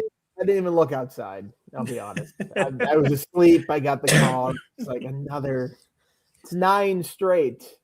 This is, Ferris Bueller was considered truant with 9 absences. This is the level we were. It's early February in the semester. They're going to be going to school till July to make up for this stuff. This is ridiculous. That's a great point. He was truant, wasn't he? With 9 losses, with 9 absences. Yeah. Yeah, I don't know, man. It kind of surprised me overnight. Apparently, it happened overnight because it wasn't that much when I got home from the Radford game last night. Yeah, I mean, they said 2-hour delay, and I celebrated too soon 2 days ago. So I'm like, not this time. Somebody's like, this is like fumbling the ball as you're going over the goal line on a breakaway run. I'm like, yes, only if you were already down 40-0 when you did it. That's what that was like. So I shut up this time. This one is not on me. I wore the one yesterday. That was my fault. This one was not my fault. So they've shut down all the schools again, is what you're telling me? Everybody there's no school again. So my daughter will be coming into the podcast studio with me today. All right. So, learning some real life skills, I guess. It's time to get a job, I guess, because she's never gone back to school. Exactly. All right. Well, you were at the football presser yesterday. What were some of your impressions? I saw some of the things Chris was writing about. What was your take on Franklin, the way that was handled, and what do you expect going forward in terms of your access in the local media? What did you feel? Oh well, access. That's a whole can of worms. I don't know what we're going to get. I mean, it was going in. I knew we weren't going to get a lot because Franklin talks a long time. Mm-hmm. So they're like, you're going to get him for 20 minutes. I'm like, that ain't good. Because he gave a 13-minute opening monologue. And then I think we got 4 questions in. So I had a laundry list of questions. I mean, it's been 2 months since we talked to him. So I had all sorts of transfer questions. We really only got to the coaching staff. That was about it because he ran through the coaching staff. We got a few questions in about sort of changes around Merriman. Brent Pry obviously coming back was the big topic, and to me the most interesting thing of the day. But didn't get to really run through the roster. I mean, they had 27 transfers that came in. I think we only got to ask really about Grunkemeyer because it was just not enough time to do it. So, we'll see. We'll see exactly how much we can find out. I don't know when the next time we're going to talk to him is. It might be right before spring ball, for all I know, but. Sort of a lot of answers left, questions left unanswered, I should say, because we didn't have a chance to get to it. But, I think it was interesting him going through his staff and sort of explaining all his connections and stuff like that. And, he starts off on the press conference and he's like, I don't hire friends. I think that is the big thing that everybody has said about it. Is like, these are just guys that you've hired. And he's like, no, I hire them because they're good football coaches. And, some of them become friends over time. But, I think he wanted to get out there and get ahead of that because I think that's sort of what a narrative is right there about his style of how he's hired coaches. But, he's hired big time names in the past and it hasn't necessarily worked out. So, I can't really fault him for hiring guys that he's comfortable with and, going to battle with those guys on his staff. Well, I was wondering because I didn't get to see it. We were busy yesterday, game day and everything. So people were sending me texts that he said that we may not give you any local media access going forward. We're going to control this thing. People here in chat are saying he never said that. You were there. So that's why I wanted to ask you. And I'm very concerned because I think what you do and what Damien does and Teal, you guys are the crux of information because you're going to write. You want to know this program needs to be covered by you guys. So it really bothers me if the mindset is, you may not have it. It's just going to go to national people who don't really care anyway. That's what I'm hoping doesn't happen. Yeah, I mean, he didn't say that. He came out and said, how can we help you and work to get the coverage? I've heard that before, though. And I've had discussions with people at Tech about coverage and access, and it doesn't really change things. They're going to sort of do what they're going to sort of do. So we'll see how it goes. I think Franklin is a guy who talks to the national people a lot and likes to get his name out there. Makes sense for a program that needs national recognition. I would hope that he would also understand that there's value and importance on local people getting access too, because Correct. Those are that's the crux of his fan support. The people that are going to be the diehards, the do or dies are there. So, we'll sit down, we'll talk about it, and I'm sure we can come to some sort of agreement that can be beneficial to everybody. That's all I want. I just want you guys to have a shot because you're right. You're the voice of the community. You're the voice of the people. I mean, I don't know about that. No, I think you are. I think people want to know what you see because you're honest. They want to know, and I think you kind of resemble people's mindset toward the program. So I think that's important. So that's good. That's good to hear. Well, let's push for it at least. Let's push for it and see what happens. What was your take on the offense? You talked to the new OC. I mean, did we get some insight? What kind of things do you expect to see? Is it going to be very similar to what Franklin did at Penn State? What'd you get out of that? It was tough to get. We got a little bit of an idea of it. He kind of outlined his philosophy on it, and QB friendly offense starts with the offensive line. I think it's probably music to everybody's ears that they have to get the lines right, and it's going to be a physical group that's going to play that way, and then try to figure out explosive plays for the skill players. And I think when you get down to it, that is the offensive philosophy for every offense. So we didn't really get into X's and O's. Not that I expected them to. I don't think Ty Howell's going to sit there and be like, well, here's everything we're going to do on offense. I would expect more tight end use. That's his specialty. I mean, his tight end room at Penn State was phenomenal over the years. And Tyler Warren and how good he was. And, they brought a couple transfers in from Penn State. So I think you will see a lot more tight ends in the offense, maybe more 2 or 3, 12 or 13 personnel, stuff like that. But the name of the game on offense is pretty similar. And I think he had a phrase in there. He's like, we have to earn the pass by running or something like that. I forget the exact phrase he had. But he's like, you have to run the ball to be able to earn the right to pass the ball down the field. And that's, one of the axioms of offensive football. You're not just go out there and be like, well, they're going to have to respect our run game. We're just going to throw it deep. No, you have to make them earn that respect on the run game to be able to throw it deep. So, I think there's been a lot of criticism over the years on Franklin's offense, and, it's a little buttoned up. He has said, this is a little bit warmer climate than Penn State. Doesn't look like it outside, but it is when you get to the fall. Yeah, right perhaps, now. Perhaps you can play a little bit more open style of offense than you had to at Penn State because it did get cold so quickly, and you had to play in those Big Ten games that were going to be, you're going to play Iowa, and you're not going to score 50 points on Iowa going up and down the field. So I think there's maybe a little bit different approach that you can take in the ACC and where Virginia Tech is, and the type of athletes they get here. So we'll see once they get the product on the field. But it was refreshing to talk to Howell, and Franklin's like, he's been a play caller before. It's like, but limited. I mean, it's been a limited amount of time, and kind of took over it here in the last year. But I think it's encouraging. He seemed like a bright young coach, and I'm curious to hear some more about him. Well, and you mentioned the most interesting thought of the whole thing to me was the whole Brent Pry coming out the reveal. What was your take? Did he seem like the old Brent Pry in a lot of ways? What was your take hearing him talk about everything? Yeah, I mean, he's nice and relaxed, it seemed like, when he came in with a coffee, and he's like, let's see, who are these guys out here? And he's got a charm to him when he's stepping up in front of a crowd like that. That was always his forte.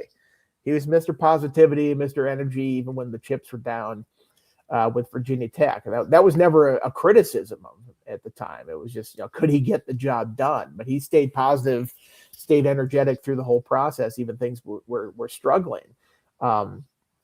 He talked about, the comfort that he had with James Franklin, how it was like sort of getting back into old times. And it took like one day to reach that feeling again, to understand that partnership and how well it works. And like, oh yeah, this is why we were such a good tandem at Vanderbilt and Penn State. And, I asked him, what is it refreshing to be able to go back and be a coordinator? Because, you're the head coach. Everything comes across your desk. Even stupid things that you would never think that you'd have to make decisions on about, punishment and discipline and this off. You're like, when are you going to leave for the game, and uniforms and all this other stuff that you're like, I'm not coaching ball, And that's what these guys got into this game to do, was to get hands-on work with players. And he kind of talked about, when he was the head coach, he missed being in that defensive room. He was in there a little bit, but not as much as he wanted to be. And being able to do that and be in charge of a defense again, I mean, it's got to be both liberating to not have to worry about that other stuff, and B, refreshing. You got to get back to your roots and what you were great at, and just be a football coach again. Yeah, that's a great point. Self-awareness, right? And maybe he understands I'm a coordinator. That's what I was born to do. That's what I love to do. Some of these NFL guys have had to concede, that have had jobs and went back to be a successful coordinator. So it sounds like maybe he's come to that recognition as well, and that's a very positive thing. Yeah, and if you're gonna do it for a coach that you've done it with for a decade plus, and that you go back 30 years with. And he said he had some opportunities to be a coordinator at other schools, and he's like, well, those come with a lot of unknowns as well. You don't know how you pair up with the staff, the coach. You know what kind of freedom you'll have to kind of run what you want to run. Those questions are already answered with Franklin. Those two trust each other implicitly. And I think that's important on a coaching staff. There will be no surprises with Brent Pry coaching for James Franklin. They've done this before. They know how each other operate. And I think that more than anything is critical in this, because how many times that's the perfect coaching fit, this guy going there, and then he gets there and it just doesn't work. It's like, this was not what I was promised. I mean, I covered Auburn back in the day when they hired Tony Franklin. Tommy Tuberville hired Tony Franklin to be his offensive coordinator. And that was like oil and water. It was awful. And I got there 3 weeks in and the wheels fell off. They ended up firing him after they lost to Vanderbilt, I think it was. And that was like week 5, week 6 in the middle of the season. And the staff was a bad mix.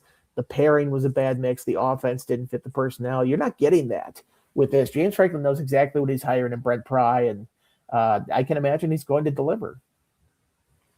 Well, you mentioned too, the only player you really got to talk about was Grunkmeyer a little bit. Did anything come out of that? Or I mean, not really. It was Franklin kind of directed the question more about the room and talking about, we kind of ideally we would have liked to, the Hokies would have liked to have separated the classes a bit. I mean, Grunkmeyer is a redshirt sophomore. Baker is a redshirt freshman, 2 other redshirt freshmen, and then Troy Hune coming in as a true freshman. That is sort of everybody clustered together. Ideally, you'd like a senior, junior, sophomore, freshman, redshirt freshman. That's not what they have. But he's like, you know what? This isn't, the NFL. You don't go out there and sign who you want to, and everybody's available, or just pick them off a shelf at the grocery store. You got to get what is available, and this was the best fit. And we'll see how this offense fits. That's the things. We didn't really get into the transfers and how they fit in the scheme that they want, and the other things like that. So I have a whole roster of questions. If we could talk to him tomorrow, I'd have plenty more material to go back and ask him more. Well, I hope you get a chance before, the beginning of spring, because you're right. How all these pieces fit together, it's just such a different world now with all these portal guys, the mindsets, different guys making levels of money. You have to work a little different as a staff, don't you? And those are things now that I think a lot of fans may forget about, but it's a different world out there constructing these rosters. It really is. It is. And I'm really curious about his approach, because his approach is not to go for a bunch of one-year guys. You've seen a lot of schools do that, and then they have to do it again the next year, and the next year after that, they keep it up. A lot of the transfers that he took from Penn State were guys that had 3 or 4 years of eligibility left, which is great. And you talk about development, but you also then have to pay them for 3 or 4 years and pay them enough for 3 or 4 years to keep them here that whole time to develop. So I'm very interested to see how this approach works in this new college football landscape. And, if that is sustainable, if they can keep it up. And if the culture is good and he gets along and the relationships are good enough with these players, perhaps it can. But that you also run the risk of, hey, you develop these guys a little bit and they're not quite playing as much as they want. Then that development leaves with them to go somewhere else because a better opportunity or more money awaits them in that spot. Probably not, but did you get any insight as to how much the roster cost, how much they spent on players? No idea. I mean, that's going to be a trade secret that they will keep guarded. And I thought I'd ask. Honestly, even if I heard the number, I don't know if I'd believe it, because I think if the players or agents put it out there, I feel like it'd be too much. It'd be too high, because that's in their best interest to have that higher and pump up the market. And if I heard it from the team, it'd probably be low ball, because too low, right? They don't want other teams to hear how much they're spending on stuff. That's a good point. That's a very good point. Well, great stuff, man. Great stuff. And I hope so you don't know when you might get another chance. I guess you just wait for the next press release, the next text from Travis. I think we're going to sit with Travis and talk about coverage and access, and when opportunities could arise in this offseason, especially. I think we're hoping to get the rest of the new assistant coaches sometime before spring ball. But that's a lot of time before spring ball. So now is the time to do it, because it's a recruiting dead period. Yeah. I would imagine some of them are going to try to get some vacation in. I'd get away from the snow if I could. That would be a smart thing to do. And yeah, it's earned vacation after the recruiting class they had to put together, the transfer class they had to put together, junior days and all the stuff that they're doing. So I would imagine this is the time to get some time in before the true, get down to work and spring ball stuff begins. Yeah, right. 100%. 100%. Well, enjoy your night straight snow day, even though you're going to break all school rules by missing so much school. So and I'm not hopeful for tomorrow. Just if we go tomorrow, it's like 1 day out of 10. Like I'll take it, but come on, what are we doing? I know, right? All right. Real quick, who's winning on Sunday? Who you got? Seattle, New England? Give me Seattle.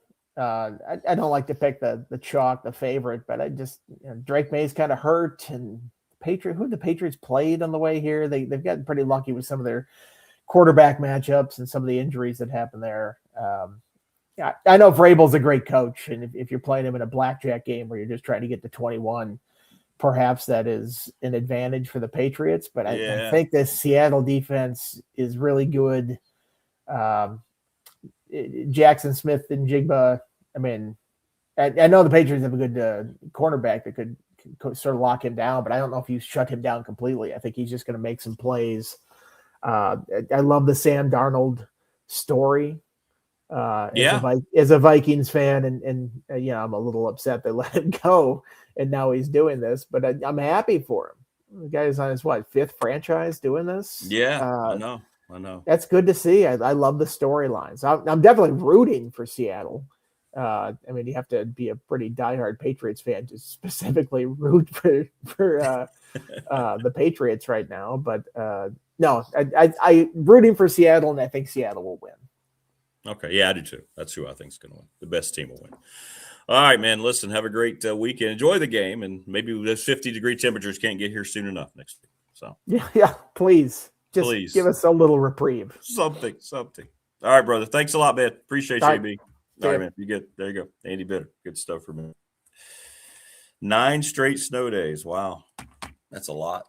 Oh, my goodness. That's a whole lot. Oh, I wish my head would stop hurting. All right. Sorry. It was weird. Like in the second half of the game last night, man, just started. Now, I'm not one of these people that, a lot of times people get a bad headache and they'll say, oh, I've got a migraine. Now, I've had family members and friends who have migraine. Matter of fact, he's over it now, I think, but Mark Hundley at McClellan Chiropractic. I was over his house one weekend a long time ago. We were growing up, and he had a migraine is a different world, man. I mean, you have to sit in the dark, different meds, you cover your eyes, it makes you physically ill. So I never want to say that I have a migraine. I hate when people go, oh, I've got a migraine. No, you don't. You got a bad headache. Well, I've got a bad headache. And it started kind of last night, so I'm getting a little, I don't know why it's hanging around. But anyway, Louise Baker is going to stop by here in just a little bit, and she's giving away Tech basketball tickets coming up. So that's going to be cool. And she's going to have trivia. And again, Louise is all about the community, and she's going to have a little segment here before Dwight Vick. Marty and Rag scheduled for next Wednesday. Again, Coach had hernia surgery, so he needs a little time to recover a little bit. Let's go to chat here. Where are we here? Sorry, I lost track of chat. Andy was on. I don't know if Andy set the record straight. I think he's still wondering, and he's going to have a further conversation with Travis Wells about local access. I mean, I hope it just doesn't come right before spring ball. We'll see. Chris Coleman sent this. He said, well, we just have to accept Franklin's not going to do many interviews. He will talk a lot. He doesn't want to take many questions. He mentions the 20 minutes. He spent 13 minutes on his opening statement, which really didn't say a whole lot. We only had 7 minutes for questions. He's going to focus on the national media, and it's probably not great news for us local guys. So that was the impression that he got out of the whole thing. It's just like I said, if you're listening to it and you're a fan, you're going to have one mindset and you're going to have another. Big Al, who might be the most loyal Hokie fan that I've ever been around, he's getting ready to have 400 consecutive games that he's attended. I think he's been a Hokie Club member for 30, 35. Actually, you know what? For me, I did. When I took the hat off, it hurt worse. So I don't know, man. It's just, so I put it back on. It's funny you say that because I thought, okay, I'm going to put the hat on. Sometimes mine has the opposite. It's like when you got something on there, it takes the focus off. But maybe I'll try that. Yeah, maybe I'll try that. Let me try that and see if it works. But it's pretty prominent right now, man. It's pretty prominent right now. Yeah. And I usually don't get headaches. And when you get a little older, when you get headaches, you start to worry a little bit. Just saying. So I'm hoping that doesn't mean anything. And usually when I get them, I can take some ibuprofen, some Tylenol, and, a couple hours, they'll be gone. But this one's kind of hanging in there. And I don't like it.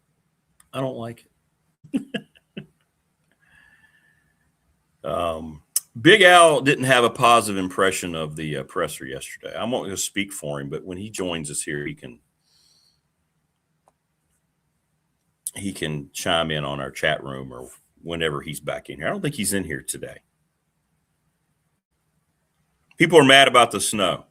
So Terry's yelling at me, by the way. Terry on the text line. Terry on the text line is yelling at me about the NFL.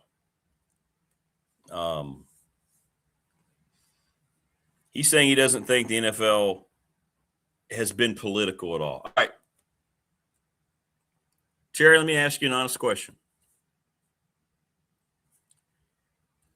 If the halftime guest was someone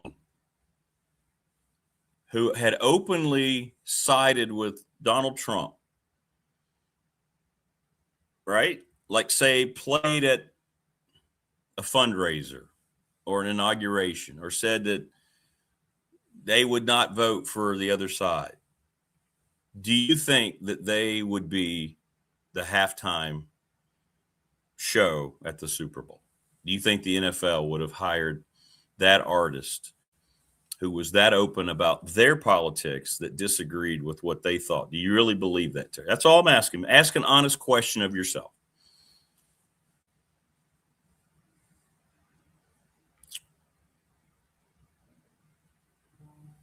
Without being naive about it. Right? Just let me know. Let me know if you think that is an honest assessment. Or if you're giving yourself an honest assessment by thinking that it's not political. If it were the other side and you had an artist who was very outspoken about people that disagreed with him or her on the other side, do you think they would be part of this Super Bowl halftime? I think we know the answer. Joining us now on the program, providing all the answers. She's the lady in red. There she is, Louise Baker from the Louise Baker Long and Foster team, of course, because of Louise. Mike Burnett joins us. There she is. What's going on, lady? How are you? Good morning. Good morning. I'm good. How about you? I'm sorry you're not feeling well. Yeah, it's weird. It's a headache that kind of kicked in the second half last night, and it's been there. It's just. I would say it probably kicked in the last 2 seconds when Winthrop made that 2-point play. That I can see why you had a headache after that very last series there. We've played them twice. We've played them twice, and now we've lost by a total of 3 points. So, oh, that's such a heartbreaker. Very, very frustrating. Very frustrating. Yeah. All right. Well, this is great because we always talk about you and the dedication to your craft, and really your craft involves the community and how much you care about folks and different things. And first of all, how is things now? As we get to February and you got all this stuff coming out of Richmond, I mean, you get into spring, warmer months, that's when things kind of heat up for you, don't they? Well, I can tell you that I'm very, very tired of seeing white. I'm very glad when we get back to green grass and warmer weather. Yeah, and cold weather and snow and travel really shuts down our business for a while. Folks just can't get out. Sellers don't want people tramping in. So I've got some really good listings in the pipeline right now, but it's hard to figure out when to put them on the market, when people can travel to get out to see them. So yeah, I got a lot of things I think that are going to happen around the end of February, early March. So I think listing inventory is going to be better. Interest rates have settled right around the 6 mark. So I think the spring's going to be good. Well, good. I'm glad to hear that. And our peeps are going to be glad to hear because you've got more goodies for them. I do. Obtain here. I want to do a little commercial first. Absolutely. 100%. I've done a commercial or two. Yes, you have. Yes, you have. Although my heart is broken that the auto dealer signs were changed when I drove through Radford. Yeah. I'm sure you can feel the heartbreak on that. But yeah, that's tough. Yeah, it is. But I want to give a shout out to Little River Heating and Air, because I'm a firm believer that as much as we can support small businesses, we should. So at my house, I've got 2 heating systems and I've got 2 investment properties. And so as we get into wintertime, then I want those, they're all on heat pumps or gas furnaces. So I want them checked, I want them cleaned. And I'd reached out to somebody who'd done some work for me before, but just not follow up, not feedback, not scheduling the appointments. I mean, it's a huge aggravation. So I thought, now what would Rick do? Well, he would call Little River Heating and Air. 100%. So I did that and talked to Chuck. He came out to my house. I have a propane gas furnace and learned that the furnace was not working correctly. It was not burning correctly. And it's only 2 years old. And so number of trips, conversations with the company, got a new burner.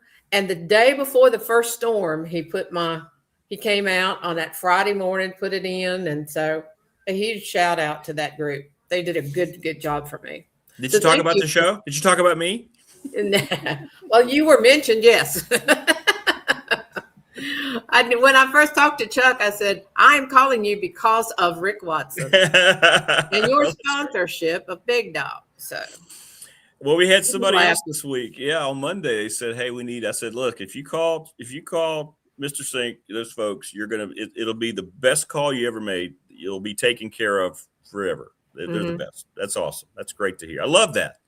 Cross-contamination of our sponsors. I love it. It's called support. It is. It's called support. Well, thank you. That's good to know. So there you go, peeps.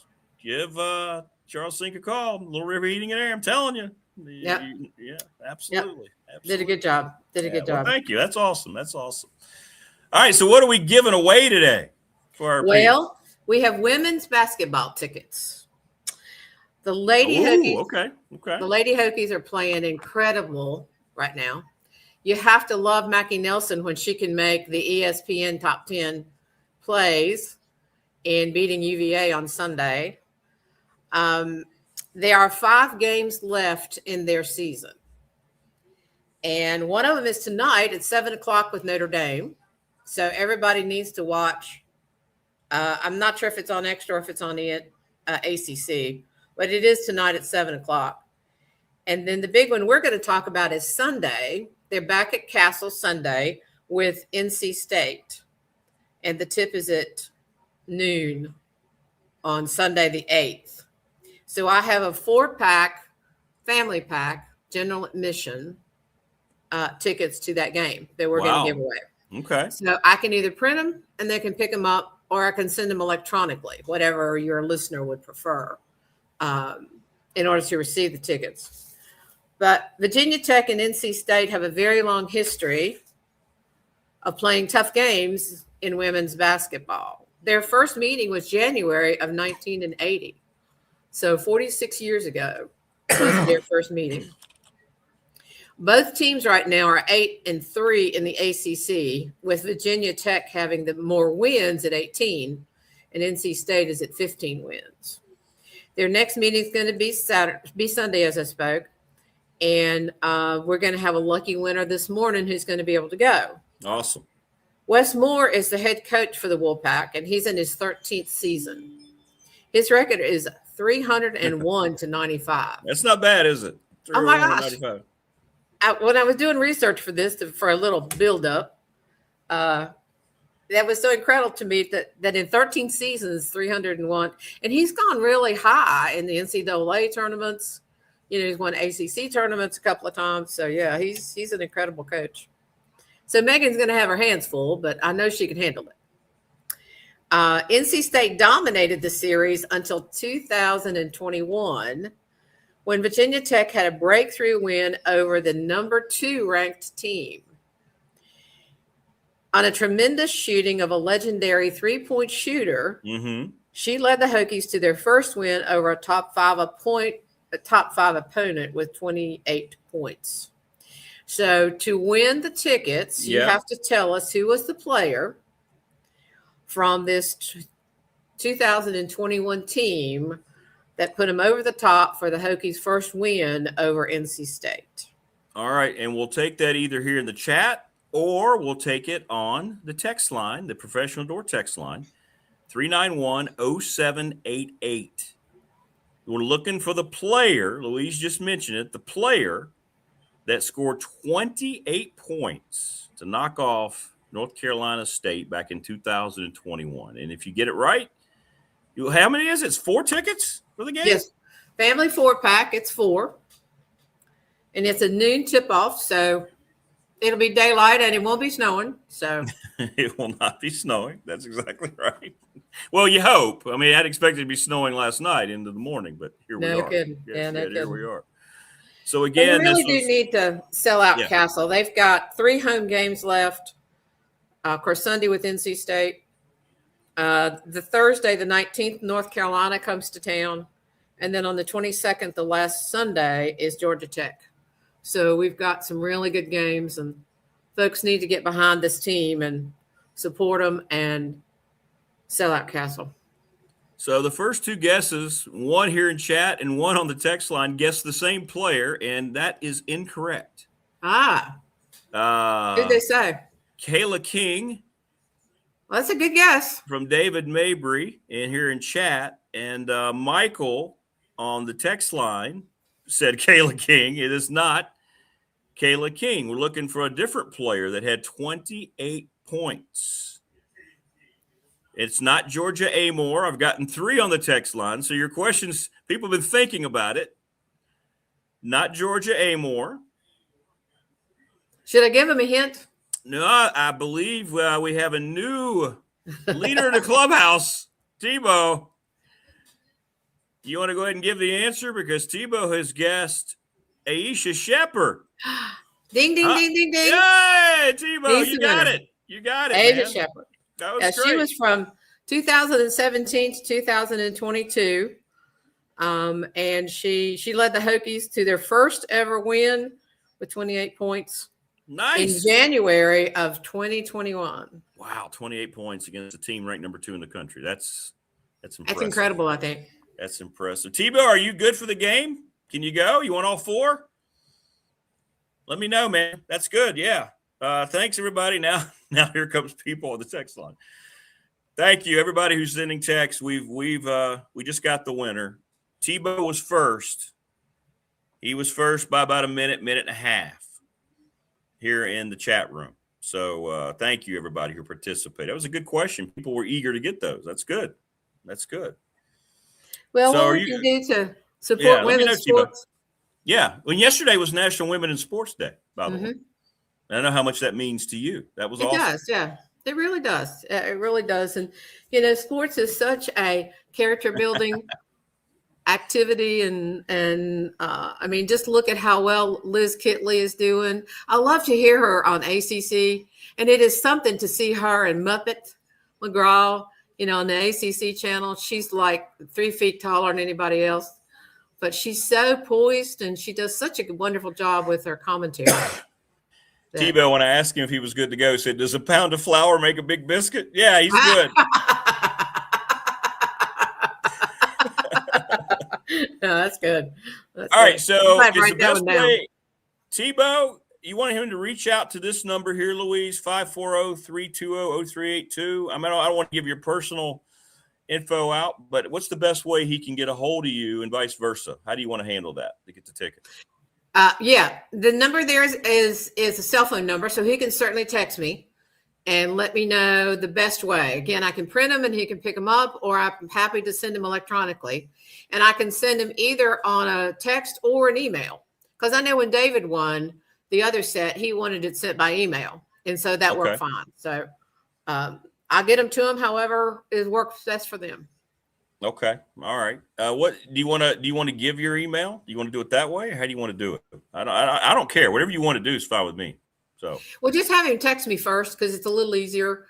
If he wants it by email, I'll give him the email address in the text. So this is the correct number right here, 540-320-0382? Yeah. Okay. So there you go, Tebow. Just get that number and reach out to Louise. It is he's going to text you 540 Tebow 320-0382. 540-320-0382. So there you go. There you go. Awesome.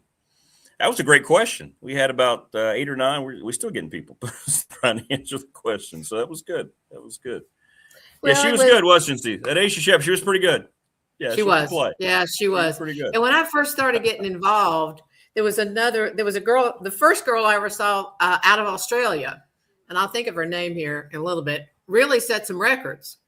And then, of course, once this team, Aisha Shepard was on Kenny Brooks's first team when he came from JMU to Virginia Tech. Right. And they really, had a close relationship. And then you get the Kitleys and the Amores and that spectacular group then and the Kayla Kings. It's interesting because Kayla King now is coaching with Clemson. So she was back in Castle when Clemson came to town. And so I was able to go to that game. So they gave her a little welcome back to Castle. She got a big hug from Megan Duffy. I think that shows some class. That Wayne says he's going to text Louise and pretend he's Tebow because he wanted the tickets. I got to ask for some ID, shouldn't I? And by the way, Prometheus is going to call you. He has some questions about financing. See how this works. That's why this format works so much better. That's right. Tebow, yeah, do that, Prometheus. Louise, I'm telling you. And I don't say this because she's on with us now. I love this lady. She's part of our family. She turned the worst situation I've ever dealt with in my life into something that was plausible. So you did that. So well, see, when you were sick with a cold, I sent you food that made you better. You did, and it helped. It helped. Yeah. That was terrible. God, that was awful.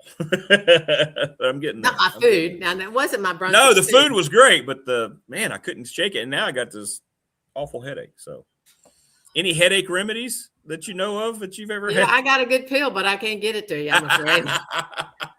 Because I sort of have that bad headache too. Mine's weather related, but I've gone to a couple of doctors and got some good stuff. I don't know whether Louise refinances, but she can give you all sorts of help. I know that, right? You know all that stuff. I can recommend it. Yeah, I can recommend a good lender. And you want to talk to her, Prometheus. Trust me, she will not stray you in the wrong direction. Absolutely. Well, that was awesome, Louise Baker, Long and Foster. Thank you, Rick. I was glad to see you, that. Even if it's on the little computer screen. No, that's great. And thanks for doing that. That's great that you do that for the peeps. And they're excited. And Tebow will go with his family, and that'll be great to support the team. I think it's a good way that you and I can connect and certainly be able to be helpful to Virginia Tech sports. And remember the 3 more home games, buy some tickets, let's sell out Castle and cheer. That's right. That's right. Well, there's no bigger Hokie than you. Burnup talks about it all the time. I mean, seriously, you're now a Highlander. We got you in the door at Radford now too. I know, that's right. It's so funny when I go to men's games. I always where my seats are. I can see Mike really well, so I send him a love note. Yeah. I said, Michael, I'm here. And I always get a little hug and a peck on the cheek. I'm just going to tell you, there are benefits from knowing Louise. Absolutely. Well, that was awesome. Good stuff. All right. So I'm happy for you and happy for the peeps. And you'll get some calls here from people that want to find out more about it. Good. I hope so. Yeah. Let me know. Let me know how I can help. And if Yeah, I don't help. know, I can certainly find somebody. Yeah, reach out, Prometheus. Again, give her a call. Tebow's got the number, but yeah, there's the number again, and I'll hit it one more time. Tebow, Prometheus, 320-0382. Just tell her. Alrighty. Yeah. He's Hope great. you feel better. All right, thank you so much. Thanks, Louise. Have a great rest of the day. All right, everybody have a good one. All right, be good. There you go. Louise Bye. Baker, Logan Foster Realtors. There you go. How great was that? Giving away tickets. That's awesome. She'll take care of you. Congratulations, Tebow. And thanks, everybody, for chiming in.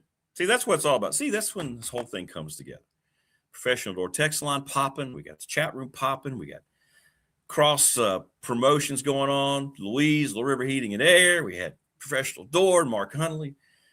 Everybody who endorses and supports this program, I couldn't do it without them, are people that I have either utilized or started to utilize after conversations with. I wouldn't stray you in the wrong direction. These are great people. Comes down to community, and they all care about their community. You're correct, Wayne. It takes a village to take care of Rick. Oh, Wayne, I don't know whether you're in here. Look, speaking of that, look, Wayne. Hey, Wayne. Morris sent me a 1.5 pound coin, solid silver. Look at that. You know that guy, Bigfoot. Bigfoot's coming, going to get you, going to get you. Bigfoot's coming, so you better watch out. And it just says Bigfoot. How about that? That's great. I love that. I love that. Didn't know if you saw that or not. Good stuff. Nice Bigfoot and Bitcoin. Yes. It is. Good stuff. Well, thank you, Terry. I appreciate it. So Terry sent me a kind of a not so nice text, and I brought up my point, and then he said, you know what? You're right. They wouldn't have. Thank you. See, that's all. See, and that's how that's supposed to work. I didn't take it personally. You disagreed. We're going to disagree. And look, we had a nice follow-up. I gave my point. You keeping your point. And look, that's how this is supposed to work. I hope you always stop by the show. I'm not going to sit there and cast out any judgment. Come on, man. It's not what we do here. And I like what the attorney Ryan Price said. And there is some truth that it's a money grab, but I think you're also maybe offsetting that a little bit because you're going to lose some of your traditional audience with this. That's why they're going to other alternate things. Now, I don't know whether they're not going to watch the game. They're trying to get a younger, progressive audience. But to your point, Ryan, NASCAR left its roots and it's never recovered. The NFL is definitely taking those fans for granted. There's no question. And I agree, it's gonna come back at some point, and it's going to hurt them. That's 100% correct. What's up, Jason Tickle? Good morning, brother. Please subscribe, like, and share the channel. Morris says, silver and gold have I none, but such as I have I given to you, the village people. Morris is quoting Village People songs now. You don't get that on every program. Hey, I'm not ashamed to admit it. I dug Macho Man in YMCA. I dug in the Navy. Come here, buddy. Come here. The Creed has wandered in. Let's see if I can get him up here. Oh, my gosh. Look at that guy. There's the mascot.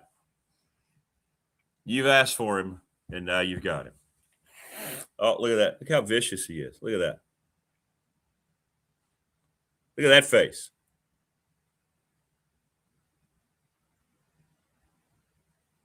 Okay. He did not like that at all. But that's okay. He got on camera. People have asked, and I wanted to supply. So there you go. Now he's down here playing with a – oh, there he goes. He's playing with a ball up the stairs. All right.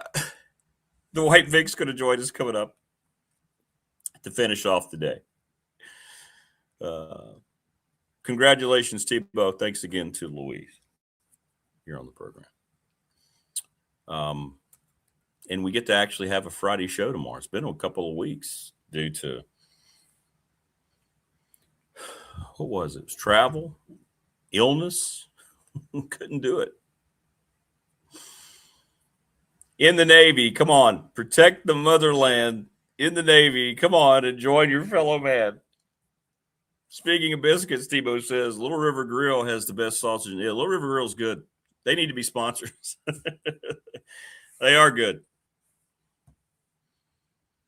Yeah, I don't mind giving free plugs to food. Yeah, Little River Grill's really solid. They are. Mary on the text line says, do you ever take Excedrin? Is Excedrin still a thing? No, I never have. I'm talking about my headache. Does Excedrin work? I thought maybe Excedrin went the way of like Doan's pills. Remember Doan's? Well, if you have a backache, take Doan's pills.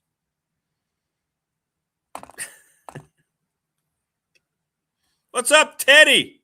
OG. Thanks for stopping by, brother. Subscribe, like, and share. Good to have you. I've made an executive decision, and I'm going to create an alternate. It's going to be on this channel, but we're going to have the pop culture and other stuff show. That's going to happen. I haven't quite got it organized, but it's going to happen. And I'll let you know as we get a couple months down the road here what it's going to look like.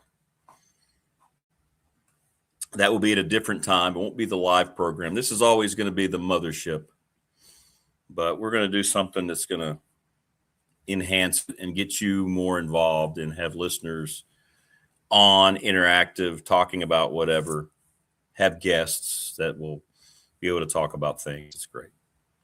No, I'm actually supposed to talk. I had it surveyed and then the weather came, TLB, about my roof. So Modern Day Roofing, maybe one day we'll sponsor this program. I'm supposed to actually have a conversation with a gentleman who took some drone pics, but no, we haven't gotten that solved yet. No, because the weather came.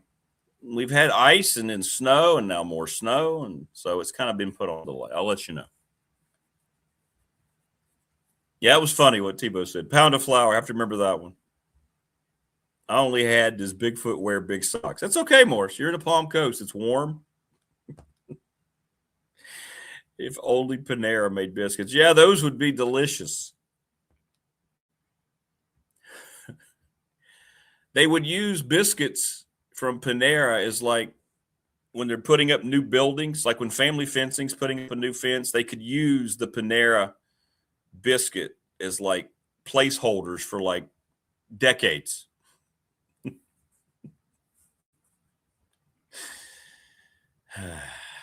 Thanks to Little River Heating and Air, Charles Lee. That's great to hear that story. Give them a call. I'm telling you. Wouldn't lie to you. 540-553-2971. Give James Lawson a call, 540-381-8011. Lawson's Mobile Home Supply. The NRV Super Bowl is going to have Super Bowl bowling. You got to go, right? 382-5525. $100 for your group of 8. Lanes, 4 lanes, food, beverages, the game. Come on, man. Mark Hunley, 155 Walters Drive. McClellan Chiropractic. And Marco, if you're watching, prayers answered. Your mom's home. Congratulations, brother. Great news. Great post yesterday. Very happy for you and your mom. Family Fencing, Jason Green, that damn Raider fan. 540-200-8294, familyfencingnrv.com. They are the best, too. I'm still thinking about getting them out here during the spring. Yep. We got stuff we need to do. Pulaski County Sports and Entertainment is the presenting sponsor of this program. And Tim Miller is going to be on next week. And we are very excited to promote even more great stuff that they are doing. The attorney Ryan Pry, the BDST fan question of the week. We've had a couple more votes today. We're at 40 to 35. Let me update it here. One each. No, 2 for the Patriots. So we're at 40 to 35, Seattle. We'll close this thing. I'll let it go through the day and we'll announce it. If you have any trust or estate planning questions, contact the attorney, Ryan Pry. If you've got banking needs, go see Larry Ramsey and her crews at all the branches at National Bank member FDIC, the exclusive banking partner of this program. I've been with them for 35 years. I can endorse them. When I go down and talk to Jamie and her crew down here in Radford, it's some of the best customer service I've ever had in my life. Professional Door Incorporated, speaking of great customer service and just great results. Mr. Williams, you guys are the best. 38 years in business. It's a family-owned business, sponsor of our text line. Go see Travis and his great crew. And Bob Christ 11, Crist, at Gmail, readysetfun.com. They help the Floyd County girls softball team. By the way, raise $4,000 in 5 days. That's incredible. Oh, look at that already. Look at that. Tebow and Louise have hooked up. Tickets are on the way. Cats and dogs living together.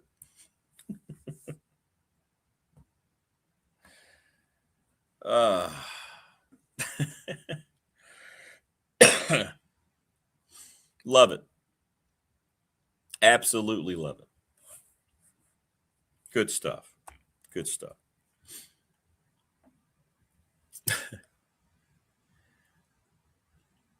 I love it. We've got to see, we talk about family on here. Like, you know, I know we hear from Chris Lester. He talks about fam. Yeah, it's a family thing, man. It is. It is. Great. That vibe is pretty strong today. Despite my pounding of my headache. By the way, thanks to everybody again yesterday. We had our Rad 48 concludes here in a few hours today at noon, but it's our fundraiser for our athletics department. It's very important. We don't have funnels of NIL money coming in. So for our young people, it was great. And it was National Women in Sports Day. And I got to hang out with a lot of our teams in the weight room. They had a goal of surpassing 20,000 pounds in total weights. And we had 4 different rounds of stations. And the young people threw up 35,000 pounds.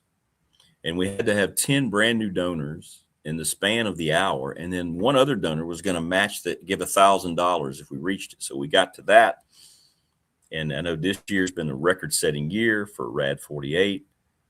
And I appreciate, even if you who watch this program didn't support, if you're just tuning in, whatever, just thanks to everybody. We have special young people down at Radford. We recognized them last night at halftime of our game. And really good people. And, you know, things like last night and things like we did yesterday in the weight room with the live broadcast, I just kind of made it up as I went along. It was great. Got to interview kids. It reminds me of why I'm in this, why I'm in athletics, why athletics administration, what we have and what we can give people. Yeah, it reminds you of that. With all the other crap going on in college sports and all the activity, that it's a positive thing. And that's a great segue into this gentleman, because he always sees the positive out of things, because that's who he is. He is Dwight Vick, the quintessential source for all things Tech football. What's up, brother? Good morning.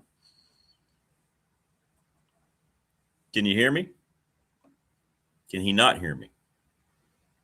Oh, we can't hear you. Yeah, let me send you one more invite. Let me send you another invite. Yeah, I think it's on this end. Hang on, brother. Hang on. Let me send you another invite. All right. Looks like we're going through that again.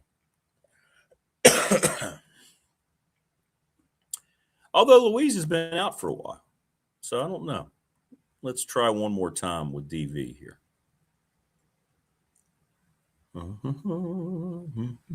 right, so I just sent the invite, so we'll get him back on. Family like the Christmas dinner family with Clark and Ellen. No, I don't think we're that type of family. We're the kind of family that Chris Lester talks about. We're a real family. We wouldn't fight over food, would we? Yeah, we probably would. Tell you one thing, Wayne, you can have all the broccoli you want. Oh, I thought about you, by the way. That's right. It is Big Ron's birthday today. Ron Shelburne. I should have mentioned that yesterday. So I just sent Dwight a new invite here, so he'll get reconstructed. We got to eat some of the pregame meal yesterday before the game. They had chicken. They had like chicken Alfredo, and they had this big trough of broccoli, and not one person opened the broccoli the whole time. It was great. How about now? You got me now, DV? Yeah, I heard you. Can you hear me? Yeah, we got you now. Yeah. What's up, brother? Oh, and then I lost you. It's kind of weird. Yeah. Okay. All right. I'm good, man. Good morning. I don't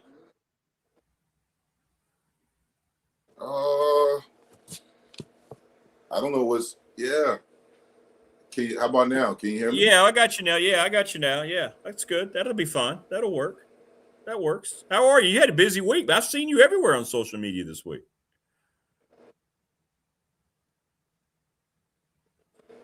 Yeah.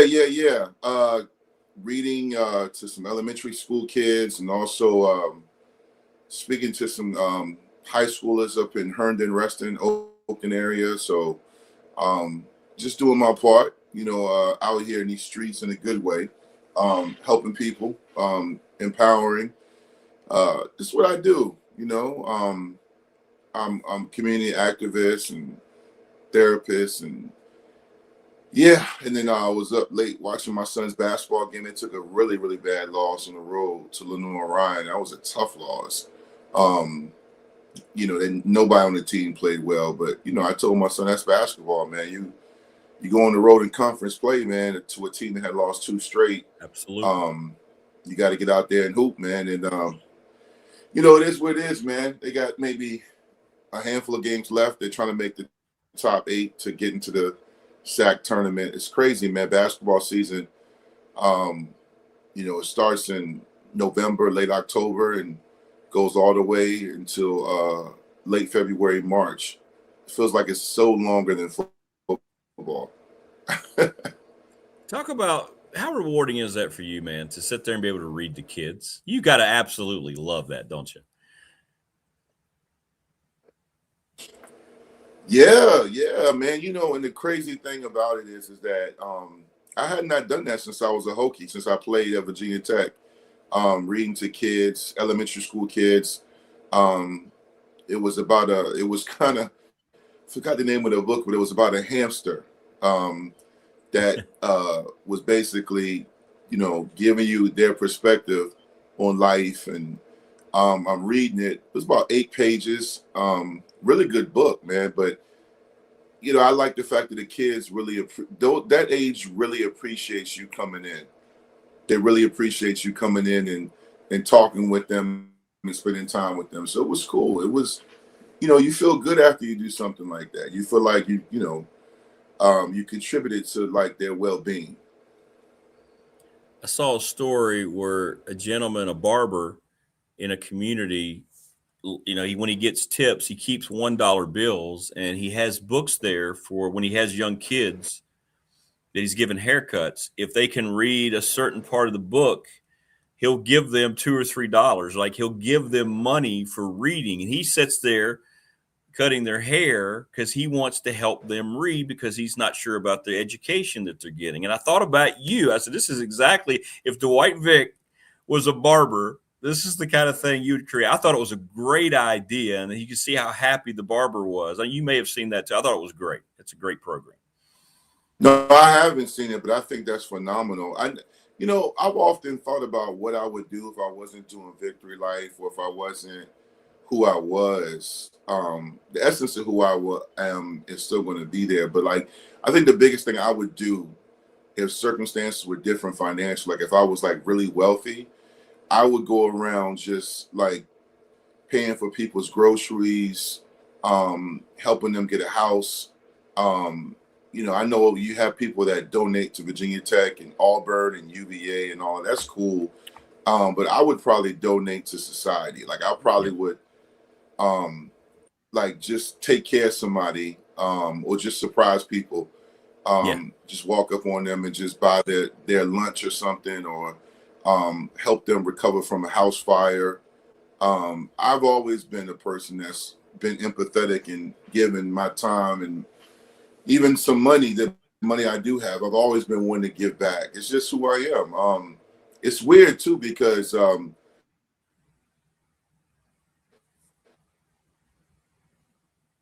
in ball, like I'm college and pro and all of that. When I was done playing sports, I had to find something to channel that competitive energy.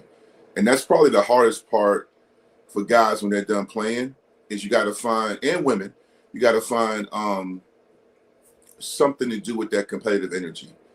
And I remember my wife called me out on that. She was like, you have to find, this was years ago, a long time ago, you have to find somewhere to channel that energy. Because for so much of my life, it was preparing for a game, preparing for a season, competing in the weight room, competing in everything I did, even academics. And then you stop. It's like, you know, you have something for so much of your life and then it stops. That's a hard place to be. So what I do is I compete in life. I try to be the best father, the best therapist, the best mentor, the best podcaster when I podcast.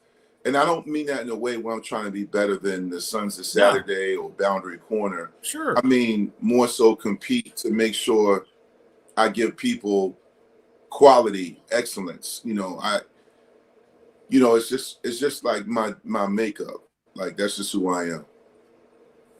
Did you have any time? Did you watch any of the pressers yesterday with the coaches? Did you get the chance to talk to any, take that in to hear what they had to say? Nah, man. Nah, I've been I was busy. I saw a few clips. Speaking of Sons of Saturday, I saw where Franklin asked them about their name, and then I saw different coaches pop up. You know, I'll be honest with you. I was telling some of the guys in the group chat yesterday in the Boundary Corner podcast.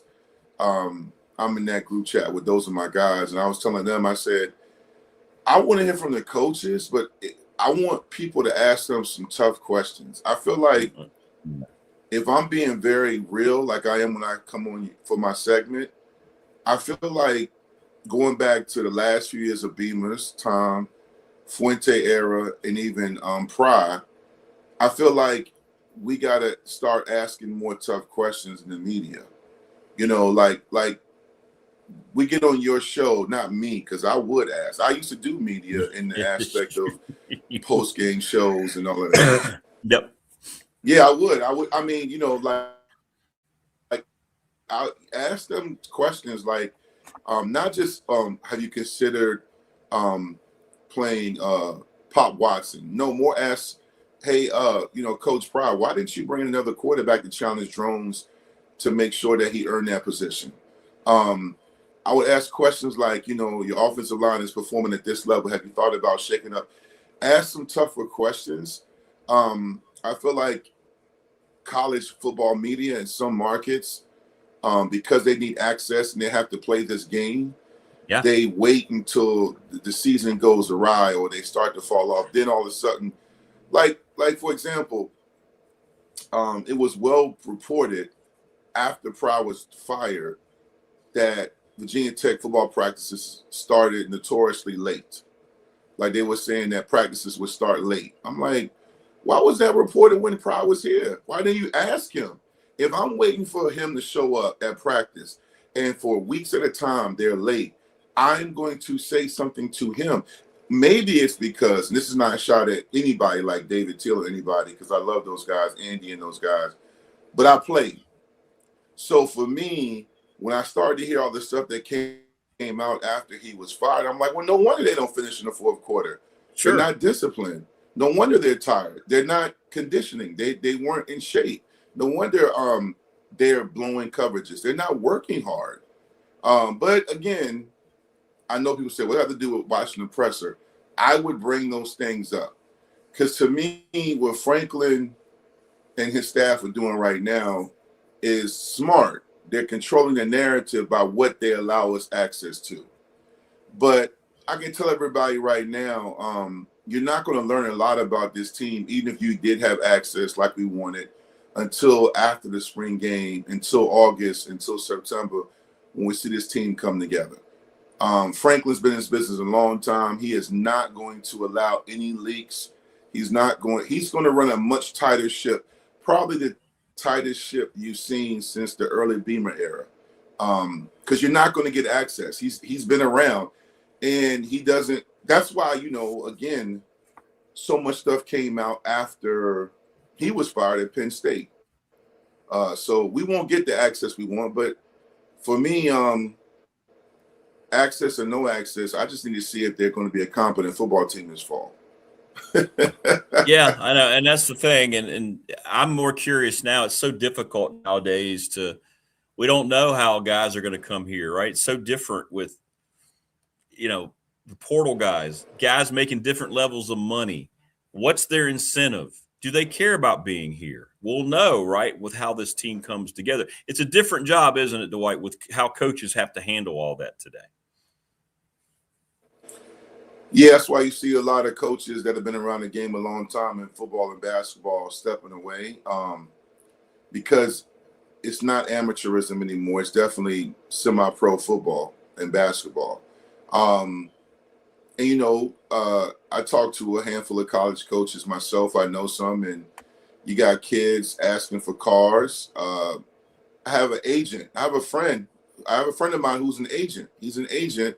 He's got a couple of kids on the Virginia Tech roster.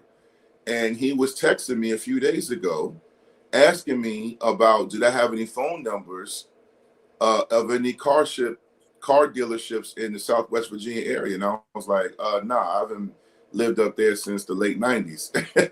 And he was like, yeah, my players, he was like, I got a couple of players trying to get some deals with some cars and not sponsorships. He was talking about negotiating, getting stuff for the whole NIL thing. And I just put the laughing emoji on the response. And he said, yeah, it's a different time now. These kids, they want it all. And I get it, because the coaches got it all for decades. And I'm okay with that. If this is my caveat, this is what I really feel like should be contingent upon it. Whether you're a coach or a player, I'm never going to compromise my mindset when it comes to earning your keep. If you're going to make $300,000, if you're going to make 80, if you're going to make 120, 250, earn it. Like, earn it in the classroom, earn it in the weight room, earn it on the field. I'm only going to speak about Virginia Tech. I'm not going to speak about Maryland, UVA, Clemson, Wake Forest, and other schools. But when I watch Tech play, and I look at just last year alone, even when Pry was the head guy, to get boat raced at home by Vanderbilt and ODU, to have so many guys make so much money because that's the way, is embarrassing. Because I played essentially for free. And I had one false start in 4 years. I maybe had 2 holding calls in 4 years as a player. These guys get holding, false start, and they're making a lot of money. I'm like, where's your discipline? And again, this is not the old man, oh, it was so much harder in my day. I'm not going to say these athletes playing today are ridiculously talented. What I'm saying is it's hard for a college football coach to manage that, because these kids deserve and have earned the right to get money, but they have to learn not about managing money, but how to embrace expectations while being held accountable. That's why you always hear me talk about accountability, because I'm okay with a kid making a lot of money. I don't care that they make more than me. I just want them, when I sit down for 3.5, 4 hours on my Saturday, to watch a team that can get a yard on 3rd and 1. That the coaches stop calling. I wish the coaches who make a lot of money too would stop calling timeouts to come back on the field in the same formation and get stopped for a 2-yard loss. I'm tired of seeing us chase points when we should kick the field goal. Faking field goals at Miami when you should have just taken the yards and kept drones on the field. I can give you 100 examples, Rick, of incompetency, incompetent football at Virginia Tech while the coaches and players made a lot of money. So, as my dad always used to say, what are y'all doing in practice? The games aren't being lost on Saturday and Thursday night or Friday nights. The games are being lost right now in the off season, the preseason, and during the week. Well, and to your point, how much does that concern you about Pry being the defensive coordinator? Because he didn't do any of that stuff right. He failed miserably as a head coach. And you mentioned the late practices, and all that stuff did come out. Does that affect how you view him getting this big promotion? He was the first major hire for James Franklin. Or do you think because he's in a different role that he won't have to, since he doesn't have to worry about it, it won't come up and kind of rear its head again? Or is that something that you're kind of like, well, if he was like that before, what's he going to let slide now, even though he's just a coordinator? We give the quarterback too much credit and too much blame. We give the head coach too much credit and too much blame. Pry's staff, there were people on the staff that were in over their head as well. I don't have concerns about Pry being a defensive coordinator because him and Franklin have a great relationship, and I think Franklin is going to hold him accountable. But also I believe in second chances. I believe that Pry learned something in his first tenure as a head coach. It's kind of like one of my favorite shows of all time, The Sopranos, when Tony had gotten shot by his uncle, and all his guys had to kind of take turns running the mob. And one of the guys were having panic attacks, and Paulie was struggling. They couldn't handle being in that hot seat. They couldn't handle being the head guy. And I think Pry learned how hard it is to be the head guy. I think he's going to relish the opportunity to be a defensive coordinator. I think he'll do fine with that. There were a lot of people really clamoring for him to be the defensive guy while Marv was, learning his way. But I don't really know the intricacies of how that worked. But I do know that I think he'll be in a good situation as a DC. I just think Virginia Tech, when I look at the games they lost over the last 3 or 4 years, it came down to learning how to win, finishing football games, putting the right personnel groupings on the field. Even our DBs, we were always known as DBU, along with LSU, Ohio State, and other schools that produce great DBs. Our defensive backs the last 3 or 4 years were not ball hawks. They did not attack the ball at the highest point. They often seem lost in coverage. You got to think about the legacy over the last 30 years of defensive backs we had. Was that Coach DJ's issue? Was that Coach Cheetah not getting those guys in position? Could be. Could it be the wrong defensive backs were on the field? These are questions that I would ask if I was at a presser, going back to that conversation about access. But that comes from really understanding the game and also not being afraid to have a bad response by a coach. Like, if a coach got mad at me because I asked an honest, tough question, then you're soft yourself. You can't handle it. And if you got a problem with me, we can meet in the auxiliary gym, put the mics down, and we can have a man-to-man conversation if you want to get that mad. I mean, 100%. What you want to do, my guy? What you want to do?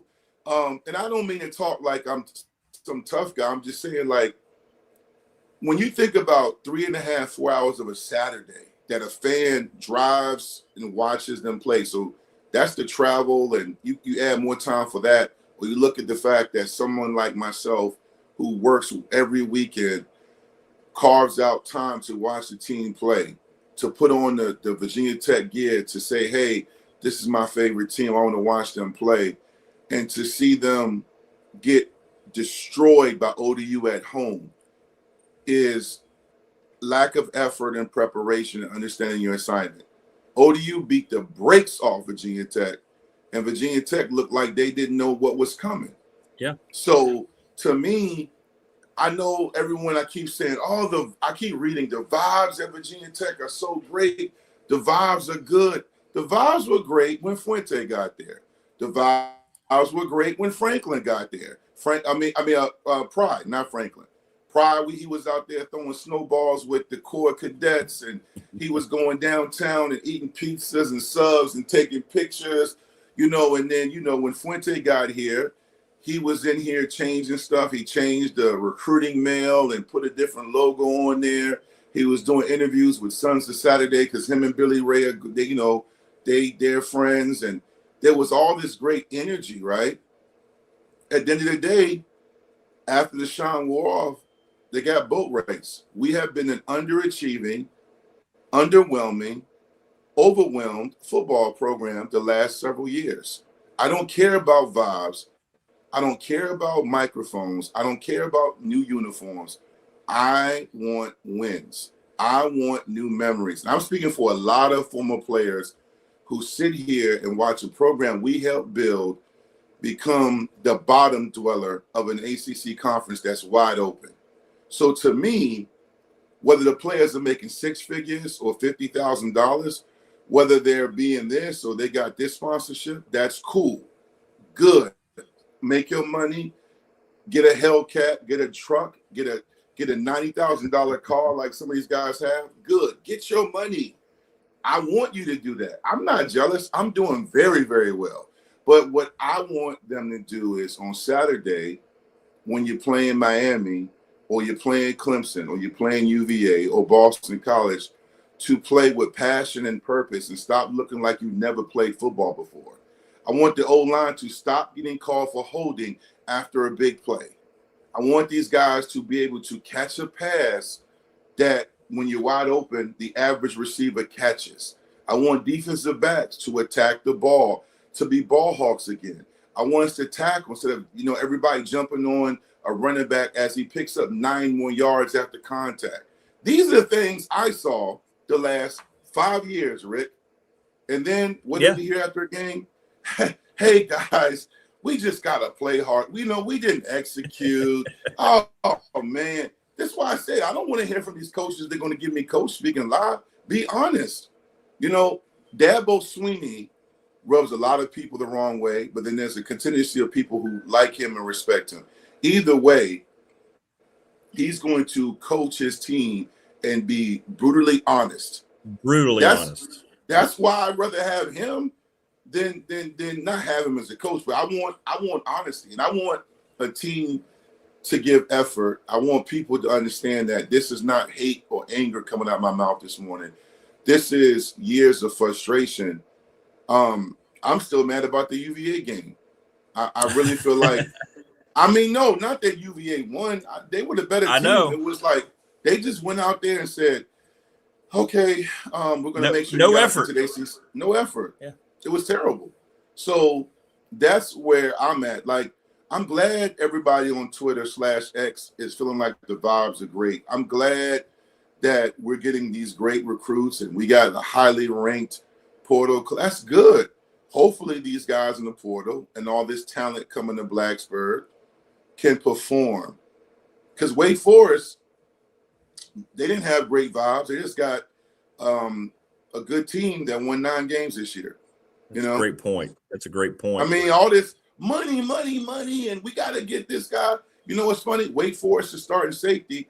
Oh, yeah. He came from Virginia Tech. He's Lauren Johnson's oldest son, Braylon Edwards, who didn't see the field at Virginia Tech, but goes and has a win at Virginia Tech, a win at UVA, and goes to a bowl game and didn't touch the field.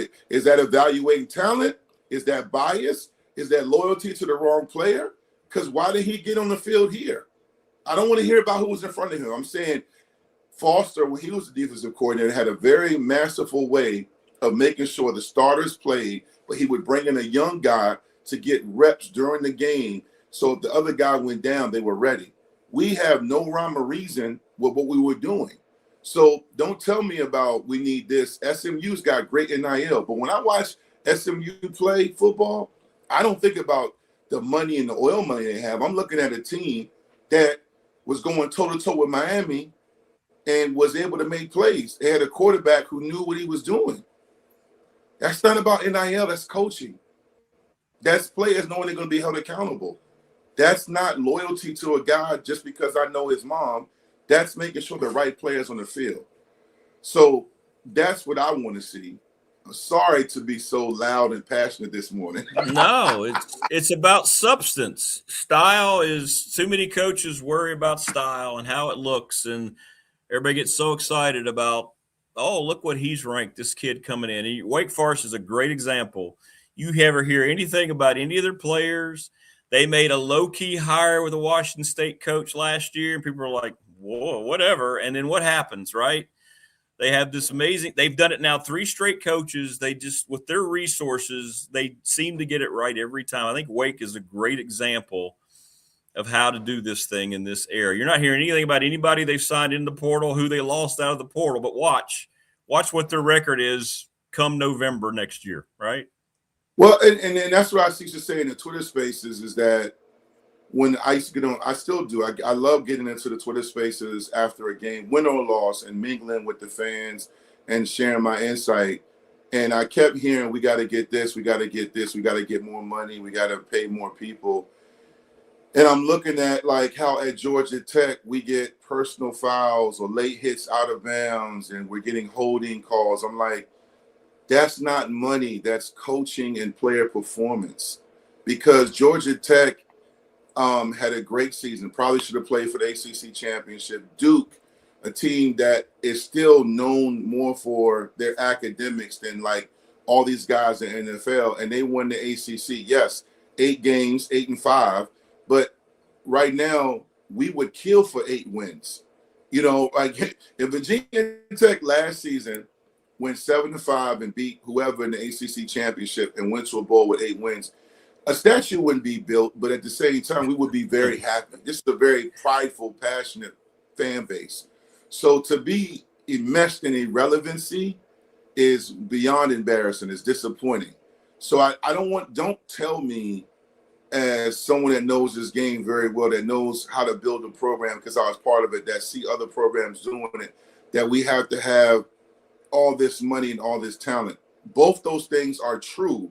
But I think if you just take off your biased glasses issued by Bias University and stop being biased every day, you would look at the team you watch on Saturdays and other days they play, and Virginia Tech always starts off really well, and then as the game goes, they go like this.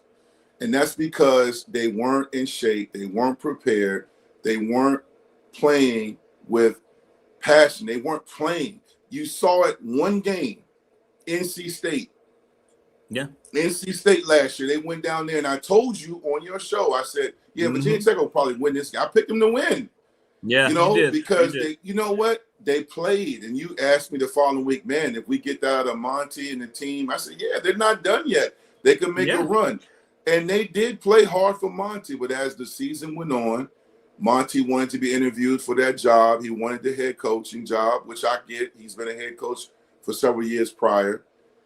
The team began to kind of feel sorry for itself. They began to kind of give in, and it was disappointing because it's not like every player on that team quit. It wasn't about that. It was more so about I know how hard it is when you have nothing to play for and you don't know who your leader is going to be. And that began to wear on that football team. But I don't want anybody to tell me that Virginia Tech didn't have enough talent to win more games last year. They did. When you look at other teams in the ACC, the Big Ten, I mean, they had enough talent to win 7 games. But anyway, I'm hoping Franklin sees not so much what I see, but sees the potential in this program, and most importantly, holds them accountable. I'm hoping that when we get more access, that they're honest. But before they get access with us, that they're honest with themselves as men, as coaches and players. I hope the right players see the field and not the ones that make the most money. Because you can have it that way. I mean, one thing I give Miami credit, I troll Miami, I pick with Miami. One thing Miami did this year, they did this year better than previous years, is they really, really played with a sense of purpose and passion. They really played hard this year. Often Miami has been front runners, but they were able to overcome adversity. So it's doable. It's very doable. I mean, in coaching changes, JMU has gone through 3 different coaches and still been successful. As you mentioned, Wake Forest went through a coach. Duke, other programs have gone through that and been able to sustain some success. So we need our place at the table, man. If I'm a Virginia Tech football player right now, I'm taking it personal. Like, I want my money, I want my direct deposit, I want my stipend, but I want to win. I think that's the difference between when people say, what do you think the biggest difference is between my era and this era now? I don't really think it's much difference. I think young men are young men. I think the biggest thing I've seen is some guys, not all, being okay with losing. I hate losing. I hear that from a lot of college basketball coaches. It's so frustrating for them. Guys can just brush it off their back. Like, Radford lost at the buzzer last night, right? And you hope those guys are feeling it today and they're like angry in practice. But the coaches tell me, you know what? They come in the next day, they act like nothing happens, like they won the game. They're just thinking about whatever's ahead that night, what they got going on with their girlfriend or whatever, or social media. And they say that's the biggest change because just what you said, losing doesn't hurt nearly as much. No, there's a picture. No, it's a picture of me when we lost. We were 14th in the nation, and we lost to Temple at home. They had lost 35 straight games. We were up almost 20 points. They hadn't scored, and we were 14th in the nation my senior year. So it's my last time being a Hokie on the field. And they came back and won. It was considered to this day one of the worst losses in college football history as far as upsets go. And there's a picture of me on the Collegiate Times. I have to save. I don't have it in my office here. And it's me and Lamont Pegues, the Clemson running back transfer, on the bench. I'm in shock. And it was homecoming. I sat on that bench so long, John Boleyn had to call me in because Beamer was doing his post-game address to the team. And I remember, I'm teary-eyed. I got tears. This is a conference game. And that night was homecoming, and, homecoming is parties and things like that. I didn't go out. I was sick. I was sick. I was sick. I think, the coaches I talk to are the same guys you talk to, and I see the same thing. Yeah. Guys lose, they go make TikToks, they go to the Cheesecake Factory, go get shots, drinks, or whatever, go downtown, they go bowling. I don't think you should stop your life, but I think what happens is if you are, I'm going to be careful when I say this, if you are getting paid a lot of money, you have everything you want at 19, 20, 21 years of age. You got a nice apartment, you got a girl, or you got different shorties, girls you're talking to. Your parents are taken care of. What is driving you? Why would you be upset? You're doing pretty good in life. That's right. Why would I be upset? I still got my sponsorships. I got my agent. I got my money. We're not going to a bowl game, or we're going to miss the tournament, but I'm paid. I'm good. I got the bag. Yep. I mean, really. That's it. I'm from Hampton, Virginia, grew up in Newport News as well. Being at Tech, I've already beat the odds, but I'm trying to make history. I'm trying to, and this is why I said, if you think about this, I know we up against it. I'm sorry I ran. No, we're fine. We're fine. No, you're good, brother. We're fine. If you think about it, I said this to you before. I said this all the time. I played years ago. And when I come to Southwest Virginia, or even here when I'm in Northern Virginia, and people stop me and they see my bowl rings, they recognize me on my face. Some of it is from what I do with social media, podcasting, coming on your show. But they remember my teams that went 11-1, 10-2, 9-3. Because we created legacy. We won. We were relevant. So we made history. We are not going to remember the last several years of Virginia Tech football. We might remember a player. Yeah, we remember Devon Diablo. We remember certain guys, Brandon Faison. We remember certain guys. We don't remember these teams. We won't remember these teams.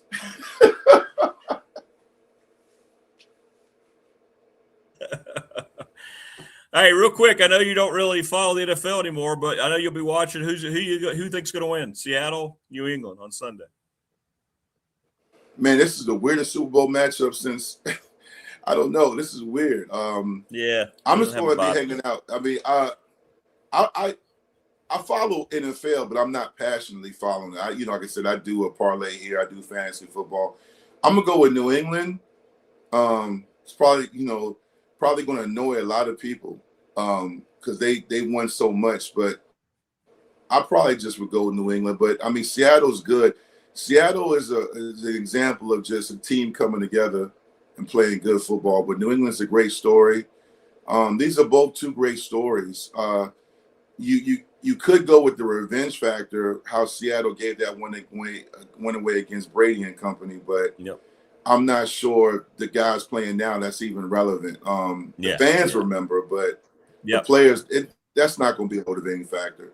I'll probably go with New England. I think the kid May is a really good quarterback. I thought he was great at UNC. Yep, he was. It'll be interesting. I don't. This is going to be a interesting Super Bowl. Hopefully, it lives up to some Super Bowl hype because I don't know what every Super Bowl there's a storyline. Can Mahomes get another one? Can he catch Brady? Or can the Eagles get revenge against Mahomes? Or can Brady do this? Or Atlanta with Matt Ryan? Like you look at Super Bowls. Even going back to the days of the Redskins and the Cowboys, there's always a storyline. I don't know what the storyline is with this matchup. What's the narrative we want to see? It's a weird. Is there any conflict? Is there any? Oh, this kid was with this team. I don't know. Yeah. It's an interesting thing. Yeah, because I almost forgot. Like, think about how normally Super Bowl week be like, oh yeah, Super Bowl. I forgot it was this weekend. I know. There's not much. Yeah, I know. That's why I worry about the game kind of being secondary nowadays. You don't hear. There's not much being talked about it. Yeah, it's true. All right. Well, great stuff, brother, as always, man. Appreciate you. It's good stuff, man. Peeps really like it, and what you say is just true. That's why you're the quintessential source, my friend. No doubt about it. So, but appreciate you. Shout out to everybody in the chat. Everybody be safe out here. Yeah, man, you too. And have a great weekend. We'll talk again next week, brother. You too. Thank you. Thanks, man. There you go. Dwight Vick. Good stuff. All right, good stuff today. I know we're a little bit over. Hey, all I got to do is fight through a headache and shovel anyway. All right. Thanks, everybody. Great chat. Please subscribe, like, share the channel. Got some good stuff coming up here on the channel here we're going to talk about here soon. Thanks to all of our sponsors. Thanks to Louise. Thanks to David Smith. Andy Bitter, and Dwight Vick. Thanks to you, and we will see you tomorrow, everybody, on the Finally Friday edition. Take